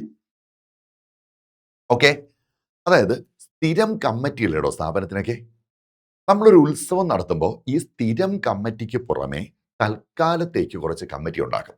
അവർക്ക് അവരുടേതായ ഓരോ പ്രോഗ്രാംസും കൊടുക്കും, അല്ലേ? ഇപ്പോൾ ഫുഡ് കമ്മിറ്റി, സ്റ്റേജ് കമ്മിറ്റി, ഈ കമ്മിറ്റികളൊക്കെ തൽക്കാലത്തേക്കുള്ളതാണ്. ഈ ഒരു പർപ്പസിന് വേണ്ടി ഉണ്ടാക്കിയതാണ്. ആ ഉത്സവം കഴിയുമ്പോൾ ഓട്ടോമാറ്റിക്കലി ഇവയെല്ലാം ഡിസോൾവ് ആയങ്ങ് പോകും. ഇങ്ങനെയുള്ള കമ്മിറ്റികളെ വിളിക്കുന്ന പേരാണ് അഡ് ഹോക്ക് കമ്മിറ്റീസ്. സോ ചിലപ്പോൾ PSCന് ടെമ്പററി എന്നർത്ഥം കൊടുക്കാൻ സാധ്യതയുണ്ട് കേട്ടോ. ടെമ്പററി, ഒരു കണക്കിന് നോക്കിയാൽ അത് ടെമ്പററിയുമാണല്ലോ, അല്ലേ? അപ്പൊ അങ്ങനെ നമുക്ക് എടുക്കാം. അതുകൊണ്ട് അങ്ങനെയും ആകാം, ടെമ്പററി എന്നും ആവാം. ഓക്കെ, അപ്പൊ അഡ് ഹോക്ക് എന്നത് ഓർമ്മയിരിക്കുമല്ലോ. ഫോർ ദിസ് പർപ്പസ് ഓൺലി, ഈ ലക്ഷ്യത്തിന് വേണ്ടി മാത്രം. ഓക്കെ, ഇനി മറ്റൊന്ന് പോപ്പുലറായിട്ട് ചോദിക്കുന്നതാണ് ഡിഫാക്റ്റോ. ആണ് ഡിഫാക്റ്റോ. ഡിഫാക്റ്റോ, ഓക്കെ, ഡിഫാക്റ്റോ എന്ന് പറഞ്ഞാൽ ദ റിയൽ എന്നാണ്. ദ റിയൽ, യഥാർത്ഥ. ഓക്കെ, ഇപ്പൊ ഒരു രാജ്യം ഭരിക്കുന്ന ഒരു രാജാവ് അങ്ങ് മരിച്ചുപോയി. രാജാധികാരം മക്കൾക്കല്ലേ? നോക്കിയപ്പോ മകനാകെ 5 വയസ്സേ ഉള്ളൂ. അപ്പൊ സ്വാഭാവികമായിട്ടും മകനെ കൊട്ടാരത്തിൽ സിംഹാസനത്തിലേക്ക് ഇരുത്തി രാജാവായിട്ട് വാഴിക്കും. പക്ഷെ അധികാരം മുഴുവൻ വെസ്റ്റഡ് ആവുന്നത് മറ്റൊരു വ്യക്തിയിലായിരിക്കും. ഓക്കെ, അങ്ങനെയുള്ള വ്യക്തികളെ നമ്മൾ വിളിക്കുന്ന പേരാണ് ഡിഫാക്റ്റോ റൂളേഴ്സ്. അപ്പൊ നമ്മുടെ ഇന്ത്യൻ പൊളിറ്റിക്സ് നോക്കി കഴിഞ്ഞാൽ ഡിഫാക്റ്റോ റൂളേഴ്സിന് ഒരു പഞ്ഞോ ഇല്ല, അല്ലേ? മുഖ്യമന്ത്രി, പ്രധാനമന്ത്രി ഇവരൊക്കെ അവിടെ ഇരുത്തിയിട്ട് ബാക്കി ഇരുന്ന് ഭരിക്കുന്ന ഒരുപാട് ആൾക്കാരുണ്ടായിരുന്നു. അധികാരം അവരുടെ കയ്യിലായിരുന്നു. ഓക്കെ, ഇവരെയാണ് നമ്മൾ എന്ത് വിളിക്കുക? ഡിഫാക്റ്റോ റൂളേഴ്സ് എന്ന് വിളിക്കുക. അപ്പൊ de facto means the real. The real. Okay ആണേ. ഇനി മറ്റൊന്ന് ചോദിക്കുന്ന ഒന്നാണ് എറ്റ്സെറ്ററ. ഓക്കെ, എറ്റ്സെറ്ററ എന്ന് വെച്ചാൽ എന്താ സംഭവം എന്നറിയാമോ? നമ്മൾ പറയുന്ന ETC ഇല്ലേ, അതാണ് സംഭവം. എറ്റ്സെറ്ററ എന്ന് വെച്ചാൽ ETC ആണ് സംഭവം. ഓക്കെ, എന്നതിന്റെ ഇംഗ്ലീഷ് എന്താണ് എന്നറിയണ്ടേ? ആൻഡ് സോ ഫോർത്ത് എന്നാണ് ഇതിന്റെ ഇംഗ്ലീഷ് കേട്ടോ. ആൻഡ് സോ ഫോർത്ത് എന്ന് വെച്ചാൽ എന്നിട്ട് ഇതുപോലെ മുമ്പോട്ട്. ഓക്കെ, ഒരു 3 പഴങ്ങളുടെ പേര് വന്നിട്ട് et cetera means and so fourth, ഇതുപോലെ കുറെ എണ്ണം. ഇങ്ങനെ തുടർച്ചയെ കാണിക്കാൻ ഉപയോഗിക്കുന്നതാണ് ETC അഥവാ എറ്റ്സെറ്ററ. ഓക്കെ, ഇനി എന്താണ് AD? അറിയോ? അറിയാല്ലേ? ആനോ ഡൊമിനി എന്ന് വെച്ചാൽ എന്താണ്? എന്ന് വെച്ചാൽ എന്താണ് anno domini? Okay, year of death അല്ലേ? അല്ല കേട്ടോ. In the year of our lord. Okay, our lord എന്ന് പറയുന്നത് ജീസസ് ആണ്. ജീസസ് പിറന്ന വർഷത്തിൽ, യേശുനാഥൻ പിറന്ന വർഷത്തിൽ. അപ്പൊ നമ്മൾ AD 2026, യേശുനാഥൻ പിറന്ന വർഷം തൊട്ട് 2026 വർഷം. ഇതാണ് എൻ്റെ അർത്ഥം. പിടികിട്ടിയോ? അല്ലാതെ എന്തല്ല, ആഫ്റ്റർ ഡെത്ത് അല്ല, യേശുവിന്റെ മരണത്തിൽ നിന്നല്ല, തിരുപ്പിറവി എന്നാണ് AD ആരംഭിക്കുന്നത് കേട്ടോ, ക്രിസ്ത്യൻ ഇറ ആരംഭിക്കുന്നത്. അപ്പൊ ഇതൂടെ പഠിച്ചോണം. AH. ഓക്കെ, ഇതിനർത്ഥം ആനോ ഹെജിറേ എന്നാണ്. ആനോ ഹെജിറേ. ഓക്കെ, എന്ന് വെച്ചാൽ in the year of the holy flight. Okay, flight എന്ന് പറഞ്ഞാൽ പലായനം, ഒളിച്ചോട്ടം എന്നൊക്കെയാണ്. ഓക്കെ, മക്കയിൽ നിന്ന് മദീനയിലേക്ക് മുഹമ്മദ് നബി പലായനം ചെയ്താണ് ഹോളി പ്ലൈറ്റ് അഥവാ ഹെജിറ. അന്ന് തൊട്ടാണ് ഹിജറ വർഷം ആരംഭിക്കുന്നത്. അതാണ് AH. AH, ആനോ ഹെജിറേ. ഓക്കെ, ഇപ്പൊ ഒരു 5 എണ്ണം എക്സ്ട്രാ കിട്ടിയല്ലോ. നമുക്ക് ഇതുപോലെ ഓരോ ക്വസ്റ്റ്യൻ പേപ്പർ വർക്കൗട്ട് ചെയ്യുമ്പോഴും കൂടെ കുറച്ചെണ്ണം വീതം പഠിച്ചു പോവാം. ഓക്കെ, ഫ്രീക്വൻ്റ് ആയിട്ട് ചോദിക്കുന്ന കുറച്ചെണ്ണം. Okay, next one. What is a correct expansion of laser? Laser എന്ന വാക്കിന്റെ കൃത്യമായ എക്സ്പാൻഷൻ എന്താണ്? സിമ്പിൾ ചോദ്യമാണ് അല്ലേ? Light amplification by stimulated emission. Radiation പോരാ, എമിഷൻ ഓഫ് റേഡിയേഷൻ എന്ന് വേണം അല്ലേ? അപ്പോൾ ഈ ഒരു ഓഫ് ആണ് അവിടെ ഒരു വ്യത്യാസം ഉണ്ടാക്കിയത്. ഇതാണ്. ഓക്കെ, ശരി. എന്നാൽ നമുക്ക് അടുത്ത ചോദ്യത്തിലേക്ക് നീങ്ങിയാലോ? Next question. What is the one word substitute for a person who believes in the doctrine of pleasure as the chief good of life? അർത്ഥം മനസ്സിലായ? എന്താണെന്ന് പിടി കിട്ടിയോ? എ പേഴ്സൺ, ഒരു വ്യക്തി, ഹി ബിലീവ്സ്, അയാൾ വിശ്വസിക്കുന്നു, in the doctrine of pleasure. Pleasure എന്ന് പറയുന്ന സിദ്ധാന്തം, പ്ലഷർ അല്ല സിദ്ധാന്തം, പ്ലഷർ ആണ് the chief good of life. ജീവിതത്തിന്റെ ഏറ്റവും വലിയ നന്മ, സന്തോഷമാണ് ജീവിതത്തിന്റെ ഏറ്റവും വലിയ നന്മ എന്ന ഡോക്ട്രിനിൽ വിശ്വസിക്കുന്ന വ്യക്തി ആരെന്നാണ് ചോദിച്ചത്. ഓക്കെ, ജീവിക്കുന്നതേ ദുഃഖിക്കാനാണ് എന്ന് ചിന്തിക്കുന്ന ആളിനെ നമ്മൾ എന്ത് പറയും? ഉത്തരം യോ, ആ ഉത്തരമാണ് ഹെഡോണിസ്റ്റ്. ഹെഡോണിസ്റ്റ്. ഓക്കെ, ഇനി ആരാണ് ascetic? One who denounces all pleasures and comforts. Okay ആണേ? എല്ലാ സുഖങ്ങളും സന്തോഷങ്ങളും ഡിനൗൺസ് ചെയ്യുന്ന, പരിത്യജിക്കുന്ന വ്യക്തിയാണ് അസറ്റിക്. അപ്പോഴാരാണ് stoic? Okay, one who is, okay, one who is indifferent. എന്താണ് വാക്ക്? ഇൻഡിഫറന്റ്, വിമുഖതയുള്ള, താല്പര്യമില്ലാത്ത. To pleasure or pain. പിടിയോ? സന്തോഷം വന്നാലും സങ്കടം വന്നാലും അതിനോട് ഇൻഡിഫറന്റ് ആവുന്ന വ്യക്തി, വിമുഖത കാണിക്കുന്ന വ്യക്തി, അതിനോട് ഒരു താല്പര്യമില്ല. ഇങ്ങനെയുള്ള വ്യക്തികൾ നമ്മൾ വിളിക്കുന്ന പേരാണ് സ്റ്റോയിക്. ഐഡിയലിസ്റ്റ് അറിയാമല്ലോ. എന്തും ഐഡിയൽ ആയിരിക്കണം, മാതൃകാപരമായിരിക്കണം എന്ന് വിശ്വസിക്കുന്ന ആൾക്കാരാണ് ഐഡിയലിസ്റ്റ്. ഐഡിയലിസത്തിൽ വിശ്വസിക്കുന്ന ആൾക്കാരാണ് ഐഡിയലിസ്റ്റ്. ഓക്കെ, അപ്പോൾ അസറ്റിക്കും സ്റ്റോയിക്കും തമ്മിലുള്ള വ്യത്യാസം മനസ്സിലായല്ലോ. അസറ്റിക് എന്താണ്? സർവ്വ സുഖങ്ങളെയും പരിത്യജിച്ചവനാണ്. മറ്റേയാളോ സുഖവും ദുഃഖവും ഒന്നും മനസ്സിലേൽക്കാത്ത ആളാണ് സ്റ്റോയിക്. ഓക്കെ, രണ്ടിനും ഒരു പ്രാധാന്യം കൽപ്പിക്കാത്ത ആളിനെ വിളിക്കുന്ന പേരാണ് stoic. Okay, and so pleasure seeker എന്ന് പറയുന്നത് എന്താണ്? പ്ലഷർ സീക്കർ, സന്തോഷം തേടി നടക്കുന്ന വ്യക്തിയുടെ പേരെന്താണ്? Hedonist. Okay, hedonist. So the next one. Choose the correctly spelled word. കൃത്യമായ സ്പെല്ലിംഗ് ഉള്ള വാക്ക് കിട്ടുന്നുണ്ടോ? OCCURRENC ആണോ? OCCURENC ആണോ? OCCURENCEE ആണോ? OCCURRANC ആണോ? ഏതാണ് കറക്റ്റ് സ്പെൽ? ഓക്കെ, ഓർക്കണേ, OCCUR. ഈ വാക്കിന്റെ കൂടെ ENCE ചേർക്കാൻ നോക്കിയാൽ 6 ഡബിൾ ആവും. ഒക്കറൻസ്. ഓക്കെ, ഇനി അടുത്തതോർത്തോണം. OCCURന്റെ കൂടെ ED ചേർക്കുമ്പോൾ അത് RRED ആവും. ഓക്കെ, പ്രിഫർ എന്ന വാക്കിന്റെ കൂടെ ED ചേർക്കുമ്പോൾ 6 ഡബിൾ ചെയ്യും. ഓക്കെ, റെഫർ എന്ന വാക്കിന്റെ കൂടെ ED ചേർക്കുമ്പോൾ 6 ഡബിൾ ചെയ്യും. മനസ്സിലായ? അതുപോലെ റിക്കർ എന്ന വാക്കിന്റെ കൂടെ ED ചേർക്കുമ്പോഴും 6 ഡബിൾ ചെയ്യും. ഓക്കെ, അപ്പോ പ്രിഫർ, റെഫർ, റിക്കർ, ഒക്കർ. പറഞ്ഞു നോക്കിയേ, ഒന്നുകൂടെ പറഞ്ഞു നോക്കിയേ. പ്രിഫർ, റെഫർ, റിക്കർ, ഒക്കർ, ഇത്രയും വാക്കുകളുടെ ED ചേർക്കുമ്പോൾ 6 ഡബിൾ ചെയ്യും എന്ന് മറക്കരുത്. ഓക്കെ, അപ്പോൾ ഇവിടെ ഒക്കറൻസ് എന്ന് വരുമ്പോഴും ഇത് സംഭവിക്കാറുണ്ട്. പക്ഷേ പ്രിഫറൻസിനോ റെഫറൻസിനോ റിക്കറൻസിനോ സംഭവിക്കാറില്ല. അതും കൂടെ ഓർത്തിരിക്കുക. ഓക്കെ ആണേ? ആ പ്രത്യേകത ഒക്കറിന് മാത്രമേ ഉള്ളൂ. റെഡി? അപ്പൊ കൂട്ടത്തിൽ സ്പെല്ലിങ് വേറെയും ഒക്കെ വാക്കുകളൊന്ന് പഠിക്കണ്ടേ? ഓക്കെ, ഇത് ശ്രദ്ധിച്ചോളണേ. വിൽ 2 എല്ലുണ്ട് അല്ലേ? പുൾ 2 എല്ലുണ്ട്. പുൾ 2 എല്ലുണ്ട്. പിൽ 2 എല്ലുണ്ട് ആണേ? അതുപോലെ സ്കിൽ 2 എല്ലുണ്ട്. ഫുൾ 2 L ഉണ്ട്. പക്ഷെ ഇവ ചേർത്തെഴുതുമ്പോൾ രണ്ടിലും ഓരോ എല്ല് വീതം പോവും. ഓക്കെ, അപ്പൊ വിൽഫുൾ എന്നെഴുതാൻ എങ്ങനെ എഴുതിയാൽ മതി? WILFUL. ഫുൾഫിൽ എന്നെഴുതാൻ FULFIL. ഓക്കെ, സ്കിൽഫുൾ എന്നെഴുതാൻ SKILFUL. ഓക്കെ, ഈ വാക്കുകളൊന്ന് ഓർത്ത് വെച്ചേക്കാം. ഒപ്പം ഇതിവിടെ ഇരിക്കട്ടെ.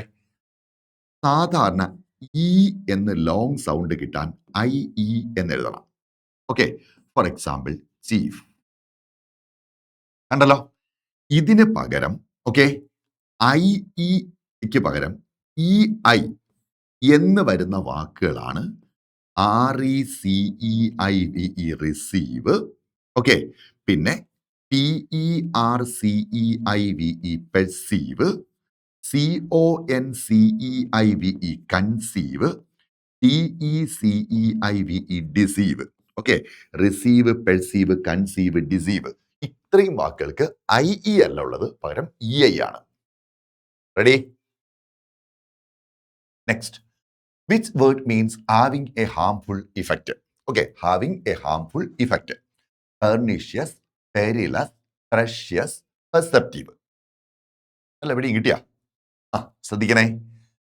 പെർസെപ്റ്റീവ് എന്ന് പറഞ്ഞാൽ കണ്ണ്, കാത് തുടങ്ങി പഞ്ചേന്ദ്രിയങ്ങളില്ലേ, അതിലേത് കൊണ്ടും അറിയാനുള്ള ശേഷിയാണ് perception.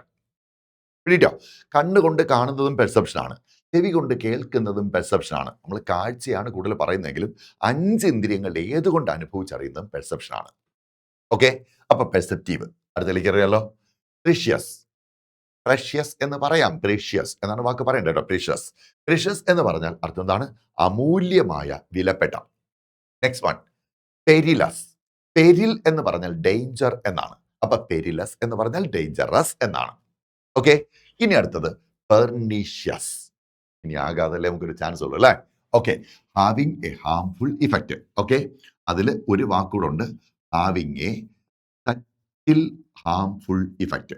Okay, having A സറ്റിൽ harmful effect means, സറ്റിൽ എന്ന് വെച്ചാൽ നമുക്ക് പെട്ടെന്ന് തിരിച്ചറിയാൻ പറ്റാത്തതാണ് കേട്ടോ. എന്നുവെച്ചാൽ നമ്മളൊരു ഗുളിക കഴിക്കുന്നു, ഈ ഗുളികയ്ക്ക് എന്തെങ്കിലും ഒരു കുഴപ്പമുള്ളതായിട്ട് നമുക്ക് തോന്നുന്നതേയില്ല, ബട്ട് ഗ്രാജുവലി ആ മരുന്ന് നമ്മളെ കൊല്ലുന്നു. ഇങ്ങനെ ഇഫക്റ്റ് ചെയ്യുന്നതിന് പറയുന്ന വാക്കാണ് പെർനീഷ്യസ്. Okay, pernicious. വാക്ക് കിട്ടില്ല, pernicious. Okay, so we are coming to next one. Identify the correct transformation of the following sentence from direct to indirect speech. Okay, direct speech തന്നിട്ടുണ്ട്, അതിന്ന് നമ്മൾ എന്തുണ്ടാക്കിയെടുക്കണം? ഇൻഡയറക്റ്റ് സ്പീച്ച് ഉണ്ടാക്കിയെടുക്കണം. Okay, the teacher said the exam will be held the next week. കിട്ടുന്നുണ്ടല്ലോ? The teacher said that the exam will be, past ആക്കുമ്പോൾ would be. Okay, held the next, നമ്മൾ എന്താക്കി മാറ്റും? the nextനെ the following എന്നാക്കി മാറ്റണം. Okay, അപ്പൊ change തീർന്നു. The teacher said that എന്ന് add ചെയ്ത് മുമ്പോട്ട് പോയാൽ മതി അല്ലെ? The teacher said that the exam will be ഹെൽഡിന് പകരം would be held, the next വീക്കിന് പകരം ദ ഫോളോയിങ് വീക്ക്. ഓക്കെ, ഇവിടെ വന്നപ്പോൾ വിൽ ബി ആണ് കിടക്കുന്നത്, ഇവിടെ വന്നപ്പോൾ വുഡ് ബി ഉണ്ട്, പക്ഷെ നെക്സ്റ്റ് മാറിയിട്ടില്ല, അപ്പൊ അത് തെറ്റാണ് അല്ലെ? The exam will be held the following week എന്നാണ് കിടക്കുന്നത്. മൊത്തം പ്രശ്നമായോ?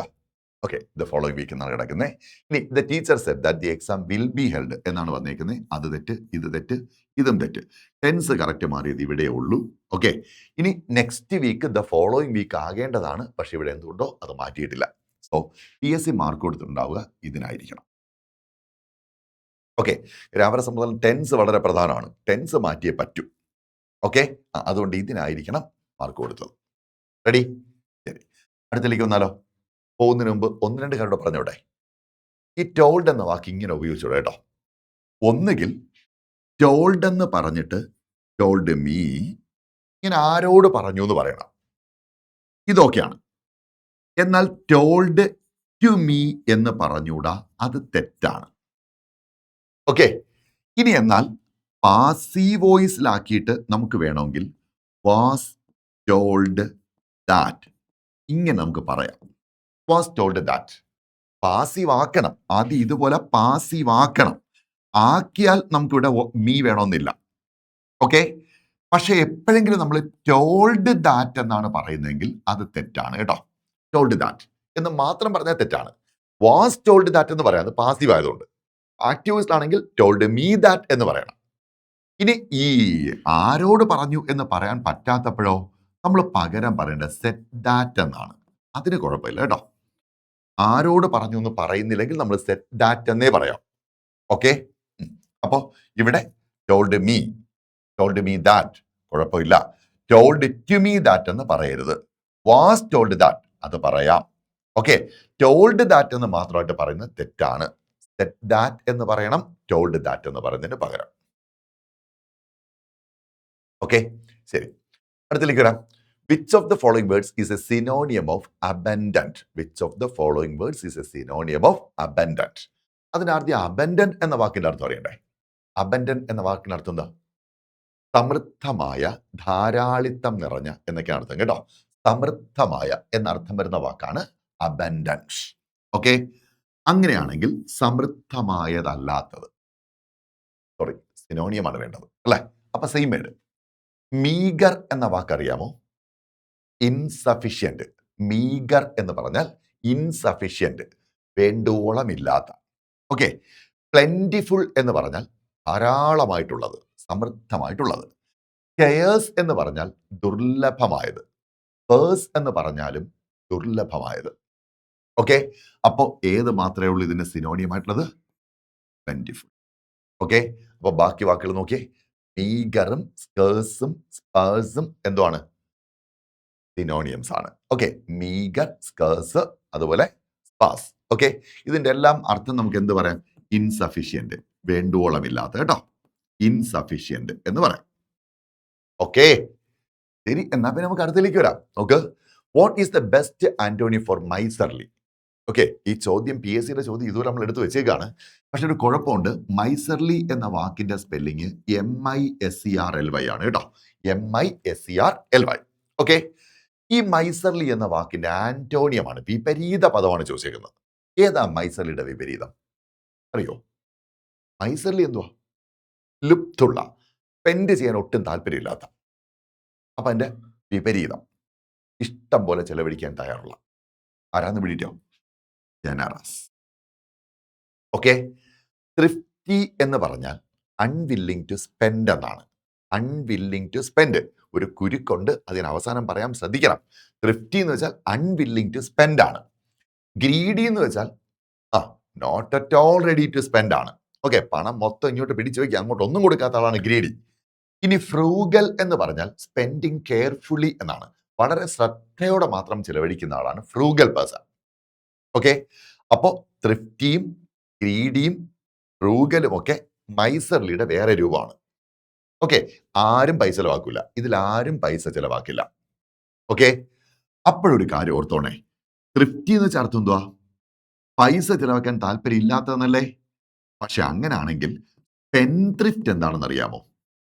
സ്പെൻഡ്ത്രിഫ്റ്റ് എന്താണെന്ന് അറിയാമോ? ധൂർത്തനാണ് കേട്ടോ. One who lavishes his money. പണം ധൂർത്തടിച്ച് ചെലവാക്കുന്ന ആളിനെ വിളിക്കുന്ന പേരാണ് സ്പെൻഡ്ത്രിഫ്റ്റ്. ഓക്കെ അല്ലേ? സ്പെൻഡ്ത്രിഫ്റ്റ്. അപ്പോൾ ഇത് മറക്കരുത്. ത്രിഫ്റ്റി എന്ന വാക്കും സ്പെൻഡ്ത്രിഫ്റ്റ് എന്ന വാക്കും കൊണ്ട് വരുമ്പോൾ കൺഫ്യൂസ്ഡ് ആയി പോകും. ഓക്കെ, ശരി. PSC ഏറ്റവും കൂടുതൽ ഓപ്പോസിറ്റ് വെച്ച വാക്ക് ഏതാണെന്നറിയാമോടാ? ഇതാണ് കേട്ടോ, വെറ്റേറൻ. അനുഭവ സമ്പന്നൻ എന്നർത്ഥം വരുന്ന വാക്കാണ് വെറ്റേറൻ. അതിന്റെ വിപരീതമാണ് നൊവൈസ്. വെറ്റേറൻ എന്ന വാക്കിന്റെ വിപരീതമാണ് നൊവൈസ്. രണ്ടാമത് ഏറ്റവും കൂടുതൽ ഓപ്പോസിറ്റ് ചോദിച്ച വാക്ക് സെനിത്ത് ആണ്. സെനിത്ത്. ഓക്കെ, ഏറ്റവും ഉയർന്ന സ്ഥാനം ആണ് സെനിത്ത്. ഓക്കെ, അതിന്റെ വിപരീതമായിട്ട് ഉപയോഗിക്കുന്ന വാക്കാണ് NADIR. ഓക്കെ, വാക്ക് നിങ്ങൾ എങ്ങനെ വേണോ വായിച്ചോളൂ, കുഴപ്പമൊന്നുമില്ല. പക്ഷെ ശരിക്കും വായിക്കേണ്ടത് നെയ്ദിയെ എന്നാണ്. നെയ്ദിയെ എന്നാണ്. നെയ്ദിയെ. ഓക്കെ, അപ്പൊ വെറ്റീറൻ, നൊവൈസ്, സെനിത്ത്, നെയ്ദിയെ. നെയ്ദിയെ. ഓക്കെ, ഈ സെനിത്തിന്റെ ഓൾമോസ്റ്റ് സിമിലർ അർത്ഥം വരുന്ന വാക്കുകളാണ് എയ്പെക്സ്, ആക്മേ, പിനാക്കിൾ, ഓക്കെ, പീക്ക്. ഇങ്ങനെ വരുന്ന വാക്കുകളൊക്കെ ഓൾമോസ്റ്റ് സിമിലർ മീനിങ്സ് ആണ് കേട്ടോ. എക്സാക്ട്ലി ദ സെയിം ഒന്നുമല്ല, പക്ഷെ ഓൾമോസ്റ്റ് സിമിലർ മീനിങ്സ് ആണ്. അപ്പൊ ഇതിന്റെയൊക്കെ സിനോണിയം, സെനിത്തിന്റെ സിനോണിയമായിട്ട് വന്നാൽ ഏപെക്സ് പറയാം, അക്മെ പറയാം, പിനാക്കിൾ പറയാം, പീക്ക് പറയാം. ഇതിന്റെയൊക്കെ വിപരീതമായിട്ട് നമുക്ക് എന്ത് എടുക്കാം? നെയ്തിയെ, ഏറ്റവും താഴ്ന്ന സ്ഥാനം. ഓക്കെ, ശരി. അപ്പോൾ അടുത്ത ചോദ്യത്തിലേക്ക്. Choose the word that means the opposite of harmonious. Harmonious എന്ന വാക്കിന്റെ വിപരീത പദം തിരഞ്ഞെടുക്കുക. അതിനാദ്യം ഹാർമണി എന്താണെന്ന് അറിയണ്ടേ? അറിയോ? ഹാർമണി എന്ന് വെച്ചാൽ പൊരുത്തമാണ്. ഓക്കെ, ഇപ്പൊ ഒരു മ്യൂസിക്കൽ ഷോ നടക്കുന്നു, അതിന് പറയുന്ന കോൺസെർട്ട് എന്നാണ് കേട്ടോ. മ്യൂസിക്കൽ പെർഫോമൻസിന്റെ വാക്കാണ് കോൺസെർട്ട് കേട്ടോ. ഈ കോൺസെർട്ട് നടക്കുമ്പോൾ പല എക്യുപ്മെന്റ്സുമായിട്ട് പലരും നിൽക്കത്തില്ലേ? എന്നിട്ട് ഇവരെല്ലാരും കൂടെ തോന്നിയതുപോലെ വാരിയിട്ട് അങ്ങ് അലക്കാണ്. ആ മ്യൂസിക് ഒരിക്കലും നമുക്ക് ഉൾക്കൊള്ളാൻ പറ്റില്ല അല്ലെ? പകരം ഓരോന്നും വരുന്ന മ്യൂസിക് കറക്റ്റ് ആയിട്ട് അതുപോലെ അഡ്ജസ്റ്റ് ചെയ്ത് ഒരേ ടോണിൽ ഇങ്ങനെ വരണം. ഇങ്ങനെ വരുന്നതിന് പറയുന്ന പേരാണ് ഹാർമണി. ഓക്കെ, അതിന്റെ വിപരീതം ഡിസ്ഹാർമണി. ഡിസ്ഹാർമണി അല്ലെ? അപ്പൊ ഹാർമോണിയസ്, അതിന്റെ ഓപ്പോസിറ്റ് മീനിങ് ഉള്ള വാക്ക് ഡിസ്ഹാർമോണിയസ് ഇല്ല. പിന്നെ ഏതാ ഉള്ളതെന്ന് അറിയാമോ? ഡിസ്കോർഡന്റ്. ഡിസ്കോർഡന്റ്. ഓക്കെ, കോൺകോർഡ് എന്ന് വെച്ചാൽ പൊരുത്തമാണ്. മെലഡി എന്ന് വെച്ചാൽ സംഗീതത്തിന്റെ പൊരുത്തമാണ്. ഓക്കെ, കോൺഗ്രസ് എന്ന് പറഞ്ഞാലും പൊരുത്തമുള്ളതാണ്. കോൺഗ്രസിന്റെ വിപരീതമാണ് ഇൻകോൺഗ്രസ്. ഓക്കെ, ഇൻകോൺഗ്രസ്. കോൺകോർഡന്റെ വിപരീതമാണ് ഡിസ്കോൺകോർഡന്റ്. ഓക്കെ, ഡിസ്കോൺകോർഡന്റ്. ഓക്കെ, അടുത്തേക്ക് വരാലോ. Sorry, discordant. ഓക്കെ, ഇങ്ങനെയാണ്. ഡിസ്കോൺകോർഡന്റ് അല്ല, ഡിസ്കോർഡന്റ്. ഓക്കെ, ശരി. അപ്പോൾ ഇത്രയും ഓപ്പോസിറ്റ്സ് കിട്ടിയല്ലോ. അടുത്തേക്ക് വന്നാലോ. Select the word that is most similar in meaning to ephemeral. Ephemeral എന്നർത്ഥം വരുന്ന വാക്ക് ഏതാണ്? അതിന്റെ ഏറ്റവും അടുപ്പം വരുന്ന വാക്ക് ഏതാണ്? അറിയാമോ? ഓക്കെ, എഫിമെറൽ എന്ന് പറഞ്ഞാൽ താൽക്കാലികമായ എന്നാണ് കേട്ടോ. എഫിമെറൽ, താൽക്കാലികമായ. ഓക്കെ, നൈമിഷികമായ എന്നൊക്കെ അർത്ഥം വരുന്ന വാക്കാണ് എഫിമെറൽ. ലാസ്റ്റിംഗ് എന്തുവാ? വളരെ കാലം നിലനിൽക്കുന്നത് അല്ലെ? എറ്റേണൽ എന്തുവാ? അനശ്വരമായത്. ഇവിടെ നമ്മൾ കടയിലൊക്കെ ചെന്നൊരു ചെരുപ്പൊക്കെ വാങ്ങുമ്പോൾ ലാസ്റ്റ് ചെയ്യുന്ന എന്ന് പറയില്ലേ? എന്ന് വെച്ചാൽ ഇത് അവസാനത്തെ ചെരുപ്പാണ്, ഇനി ഒരിക്കലും ചെരുപ്പ് വാങ്ങേണ്ടി വരില്ലെന്നാണോ? അല്ല, ലാസ്റ്റ് ചെയ്യുന്ന എന്ന് പറയുന്ന അർത്ഥം എന്താണ്? ഇത് ഒരുപാട് കാലം നിലനിൽക്കുമെന്നാണ്. അപ്പൊ നശിക്കാതെ നിലനിൽക്കുന്നതാണ് ലാസ്റ്റിംഗ്. ഓക്കെ, അതുപോലെ ഒരിക്കലും നശിക്കാത്തതാണ് എറ്റേണൽ, നമ്മളെ പ്ലാസ്റ്റിക്. Okay, eternal. ഇനി ബ്രിറ്റിൽ, അതിന് ഇതുമായിട്ടൊന്നും ഒരു ബന്ധവുമില്ല. എളുപ്പം പൊട്ടിപ്പോകുന്ന, ഈസിലി ബ്രോക്കൺ എന്നർത്ഥം വരുന്ന വാക്കാണ് ബ്രിറ്റിൽ. അതിന്റെ മറ്റൊരു വാക്കാണ് FRAGILE. ഓക്കെ, ഫ്രജൈൽ എന്നാണ് വാക്ക് കേട്ടോ. ഫ്രജൈൽ എന്നാണ് വാക്ക്. ഫ്രേജിൽ അല്ല, ഫ്രജൈൽ. ഫ്രജൈൽ. ഓക്കെ, നിങ്ങൾ പലപ്പോഴും ഫ്രിഡ്ജൊക്കെ കൊണ്ടുവരുന്ന അല്ലെങ്കിൽ എന്തെങ്കിലും പാത്രങ്ങളൊക്കെ കൊണ്ടുവരുന്ന കവറിന്റെ പുറത്തുണ്ടല്ലേ fragile, handle with care. Fragile, handle with care. എളുപ്പം പൊട്ടിപ്പോകുന്ന. ബ്രിറ്റിൽ, അതിന്റെ മറ്റൊരു വാക്കാണ് ഫ്രജൈൽ. ഓക്കെ, അപ്പോൾ എഫിമെറൽ എന്ന വാക്കിന്റെ വിപരീതമായിട്ട് ഉപയോഗിക്കാവുന്നത് ടെമ്പററി. സോറി, സെയിം മീനിങ് ഉള്ളത് ടെമ്പററി. ഓക്കെ, അടുത്തത്. Find the one word for the expression craze for flowers. പൂക്കളുടെ നേർക്കുള്ള അമിതമായ താല്പര്യത്തിന് എന്ത് പറയും? കേട്ട് കാണുമല്ലോ. എന്തെങ്കിലും ഒന്നിന്റെ നേർക്കുള്ള അമിതമായ താല്പര്യമാണെങ്കിൽ അത് മാനിയ. ഓക്കെ, ഒരു കാര്യമില്ലാത്ത പേടിയാണെങ്കിൽ അത് ഫോബിയ. ഓക്കെ, താല്പര്യമാണെങ്കിൽ മാനിയ. ആവശ്യമില്ലാത്ത അമിത താല്പര്യമാണ് മാനിയ കേട്ടോ. അതിന്റെ വിപരീതമാണ് ഒരു കാര്യമില്ലാത്ത പേടി, അതാണ് ഫോബിയ. ഫോബിയ. ഓക്കെ ആണേ. ഇനി എന്താണ് ഈ വാക്കുകൾ എന്ന് നോക്കാം. ഓക്കെ, നേരെ മറിച്ച് വേറൊന്നുണ്ട് കേട്ടോ. നമ്മൾ ഫിൽ എന്ന് തുടങ്ങുമല്ലോ, അത് സ്നേഹമാണ് കേട്ടോ. ഫിൽ എന്ന് വെച്ചാൽ സ്നേഹമാണ്, ഇഷ്ടമാണ്. അതല്ല എന്തല്ല, അമിതമായ താല്പര്യം ആവേശമൊന്നുമല്ല, വെറും ഇഷ്ടമാണ്. ഫോർ എക്സാമ്പിൾ, ഫിലാൻത്രോപ്പിസ്റ്റ് എന്ന് കേട്ടില്ലേ? ഫിലാൻത്രോപ്പിസ്റ്റ് എന്ന് വെച്ചാൽ എന്തുവാണ്? മനുഷ്യ സ്നേഹി അല്ലെ? മനുഷ്യ സ്നേഹി. ഇതെന്നാണ് നമ്മൾ ഫീലിയ എന്ന വാക്കുണ്ടാക്കിയിരുന്നത്. ഫീലിയ, എന്തെങ്കിലും ഒന്നിന്റെ നേർക്കുള്ള സ്നേഹമാണ് ഫീലിയ. ക്ലിയർ? ഇതല്ല, അമിതമായ ആവേശമാണ്, ഒരു കാര്യമില്ലാത്ത അമിതമായ ആവേശമാണ്. ഓക്കെ, എങ്കിൽ നോക്ക്. ക്രൈസ് ഫോർ ഫ്ലവേഴ്സ്, പൂക്കളുടെ നേർക്കുള്ള ഭ്രാന്തമായ ആവേശം. ഫ്ലോറിമാനിയ, ഹൈപ്പർമാനിയ, ഐഡലോമാനിയ, ക്ലെപ്റ്റോമാനിയ. ഏതാണ് സംഭവം? ഫ്ലോറിമാനിയ. ഓക്കെ, ഫ്ലോറിമാനിയ. പൂക്കളുടെ നേർക്കുള്ള താല്പര്യത്തെ വിളിക്കുന്ന പേരാണ് ഫ്ലോറിമാനിയ. ഫ്ലോറൽ, പൂക്കളുമായി ബന്ധപ്പെട്ട എന്നർത്ഥം വരുന്ന വാക്കാണ് ഫ്ലോറൽ അല്ലെ, അതൊന്നുണ്ടാവുന്ന വാക്കാണ് ഫ്ലോറിമാനിയ. ഓക്കെ, ശരി, അടുത്തേക്ക് വന്നാലോ. Identify the sentence with the correct subject verb agreement means concord അല്ലെ. വെർബ് സബ്ജക്റ്റിന് ചേരുന്ന വെർബ് സെലക്ട് ചെയ്യുക, അതായത് കോൺകോഡ് സെലക്ട് ചെയ്യുക, അതാണ് വേണ്ടത്.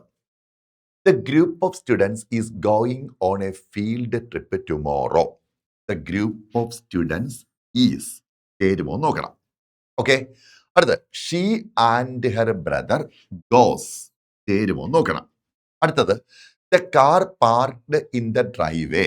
Okay, the car parked in the driveway are my parents. Okay, അടുത്തത് my collection of books is increasing. My collection of books is, ഇതിൽ ഏതാണ് ശരി? ഏതാ ശരി എന്ന് കിട്ടിയോ? എ ഗ്രൂപ്പ് ഓഫ് സ്റ്റുഡൻസ് എന്ന് പറയുന്നത് സിംഗുലർ അല്ല, അത് പ്ലൂറൽ ആണ്. മനസ്സിലായ? ഒന്ന് ശ്രദ്ധിക്കണേ. എടാ, ഒരു ടീം, ഒരു ക്രിക്കറ്റ് ടീം എടുത്തു, അതിൽ 11 പ്ലേയേഴ്സ് ഇല്ലേ? ഇവരാണ് ടീം. ഈ 11 പ്ലേയേഴ്സിനെയും കൂടെ എടുത്താൽ എ ടീം ആവും. ഇത് കളക്റ്റീവ് നൗൺ ആണ്, ഇത് സിംഗുലർ ആണ്. ഓക്കെ, ഈ 11 പ്ലേയേഴ്സ് നിന്ന് 4 പ്ലേയേഴ്സിനെ നമ്മൾ എടുത്താൽ അത് മൈനോറിറ്റി ആവും, എ മൈനോറിറ്റി. ഓക്കെ, ഇനി അതിന്ന് 7 പേരെ എടുത്താൽ അത് എ മെജോറിറ്റി ആവും. ഓക്കെ, ഇനി 4-5 പേരെ എടുത്തു കഴിഞ്ഞാൽ അത് ഒരു ഗ്രൂപ്പ് ആവും. ഓക്കെ, എ ഗ്രൂപ്പ് ആവും. ഇങ്ങനെ പാർട്ട് ബൈ പാർട്ട് എടുക്കത്തില്ലേടാ, അതിനെ നമ്മൾ വിളിക്കുന്ന ഗ്രൂപ്പ് കളക്റ്റീവ്സ് എന്നാണ്. Group collectives. ഓക്കെ, ഈ ഗ്രൂപ്പ് കളക്റ്റീവ്സ് എന്ന് പറയുന്ന സാധനം ഒരിക്കലും എന്തല്ല, സിംഗുലർ അല്ല, അത് പ്ലൂറലാണ്. So a group of students, the group of students, ഇത് പ്ലൂറലാണ്, അപ്പൊ ഈസ് തെറ്റാണ്. അടുത്തത് ടി ഉണ്ട്, അവളുടെ ബ്രദർ ഉണ്ട്, രണ്ടുപേരും കൂടെ ആകുമ്പോൾ ഗോസ് അല്ല വരേണ്ടത്, പകരം ഗോയാണ് അല്ലെ. ഇനി the car parked in the driveway are my parents, എന്താണ് ഉദ്ദേശം അറിഞ്ഞുകൂടാ. ഡ്രൈവേയിൽ പാർക്ക് ചെയ്തിരിക്കുന്ന കാറ് എൻ്റെ പേരൻസ് ആണ് എന്നൊക്കെയാണ് എഴുതി വെച്ചേക്കുന്നത്. ഓക്കെ, എന്തായാലും ഇവിടുത്തെ സബ്ജക്റ്റ് ഡ്രൈവേ അല്ല, ഡ്രൈവേയിൽ പാർക്ക് ചെയ്തിരിക്കുന്ന കാറാണ്. ദ കാർ സിംഗുലർ ആയതുകൊണ്ട് ആർ വരില്ല, പകരം എന്താ വരേണ്ടേ? ഓക്കെ, ഇനി എന്താ പറ്റിയെന്നറിയാമോ? മൈ പേരൻസ് എന്ന് കഴിഞ്ഞ് ഇവിടെ അപ്പോസ്ട്രോഫി ഇട്ട് കൊടുത്താൽ ഈ ആശയം കറക്റ്റ് ആവും കേട്ടോ. എൻ്റെ പേരൻസിൻ്റെതാണ് എന്നാവും. ഓക്കെ ആണേ. The car parked in the driveway is my parents, പേരൻസിൻ്റെ. സംഭവം പിടിയിട്ടാ.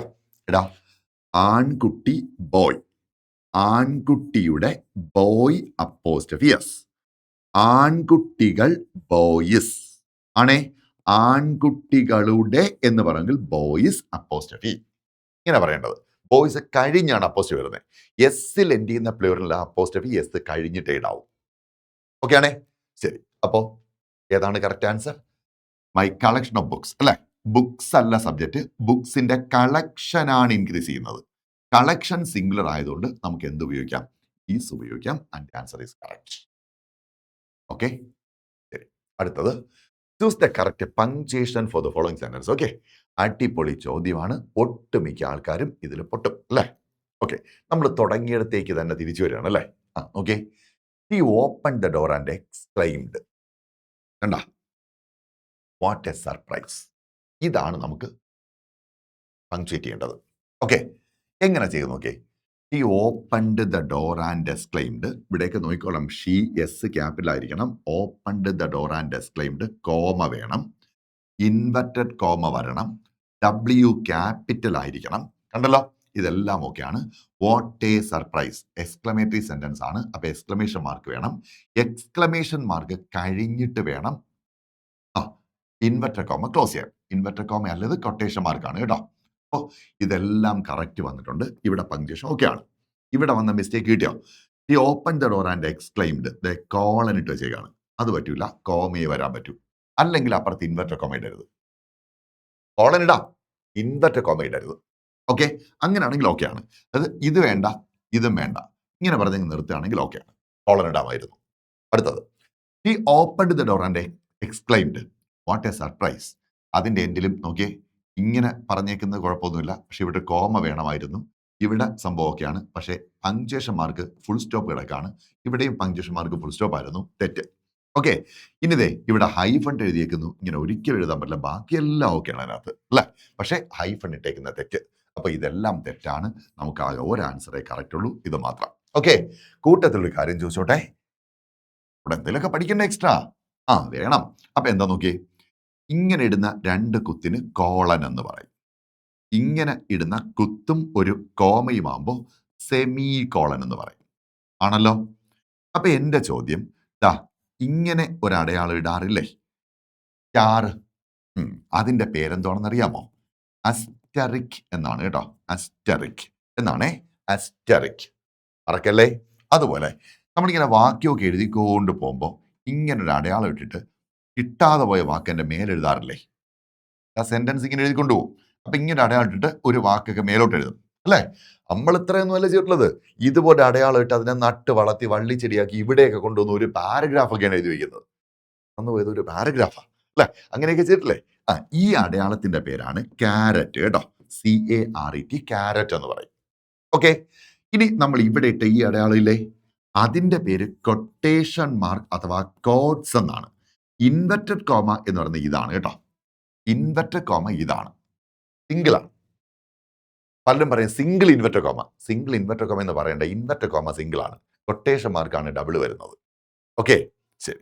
അപ്പോ അടുത്തൊരു വാക്കൂടെ പഠിച്ചോണേ. ഇങ്ങനെ മാത്രമല്ല ഇടാ. ഇപ്പോ രാജു ഇങ്ങനെ ഇടൂല്ലേ? ഈ അടയാളത്തിന്റെ പേര് അപ്പോസ്ട്രഫി എന്നല്ലേ? അതിന്റെ സ്പെല്ലിംഗ് പരീക്ഷയ്ക്ക് ചോദിക്കാറുണ്ട്. പഠിച്ചോണേ. APOSTROPHE. APOSTROPHE. Okay.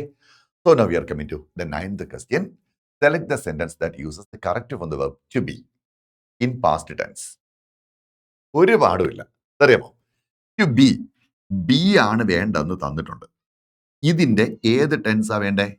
Past tense ആണ് വേണ്ടെന്ന് അവർ പറയുന്നുണ്ട്. പറഞ്ഞില്ലേ? അങ്ങനെയാണെങ്കിൽ സ്വാഭാവികമായിട്ടും വേണ്ട ഏതായിരിക്കണം? ബിയുടെ പാസ്റ്റ് 2 എണ്ണമാണ്. വാസ് വരാം, അല്ലെങ്കിൽ വെയർ വരാം. ഓക്കെ, ഇത് വരുന്നതാണ് വേണ്ടത്. യെസ്റ്റർഡേ ഷീ റൺ, പോയി. ദേ ഹാസ് ബീൻ, പോയി. ഹി വെയർ, ഹീയും വെയറും കൂടെ മാച്ച് ചെയ്യൂല, അതുകൊണ്ട് പോയി. പക്ഷെ നോക്കിയേ, we were all very tired after the long hike yesterday. Okay, ഇപ്പൊ നോക്കിയേ, വി വെയർ. ഇപ്പൊ ഓക്കെ ആയി. ഇത്രയും ഉണ്ടായിരുന്നുള്ളൂ. ഓക്കെ, ഒരുപാടൊന്നും പറയാനില്ലടോ.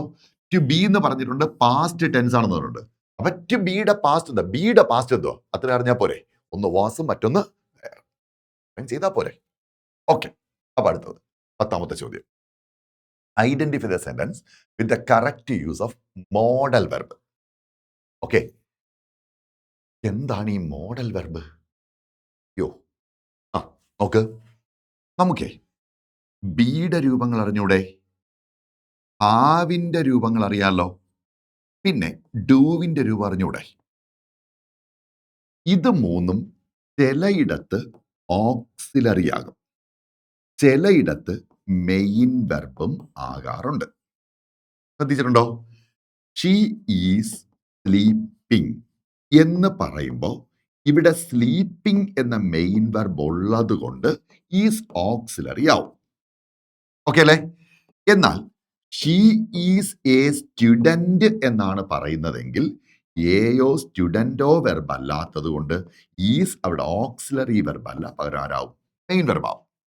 ഓക്കെ, ഇങ്ങനെ ആകാൻ പറ്റുന്നത് ഈ 3 പേർക്കാണ്. ഇവരെ നമ്മൾ വിളിക്കുന്ന പേരാണ് പ്രൈമറി ഓക്സിലറീസ്. ഓക്കെ, ഇനി ഓർക്കുക, ബാക്കി കുറെ പേരില്ലേ?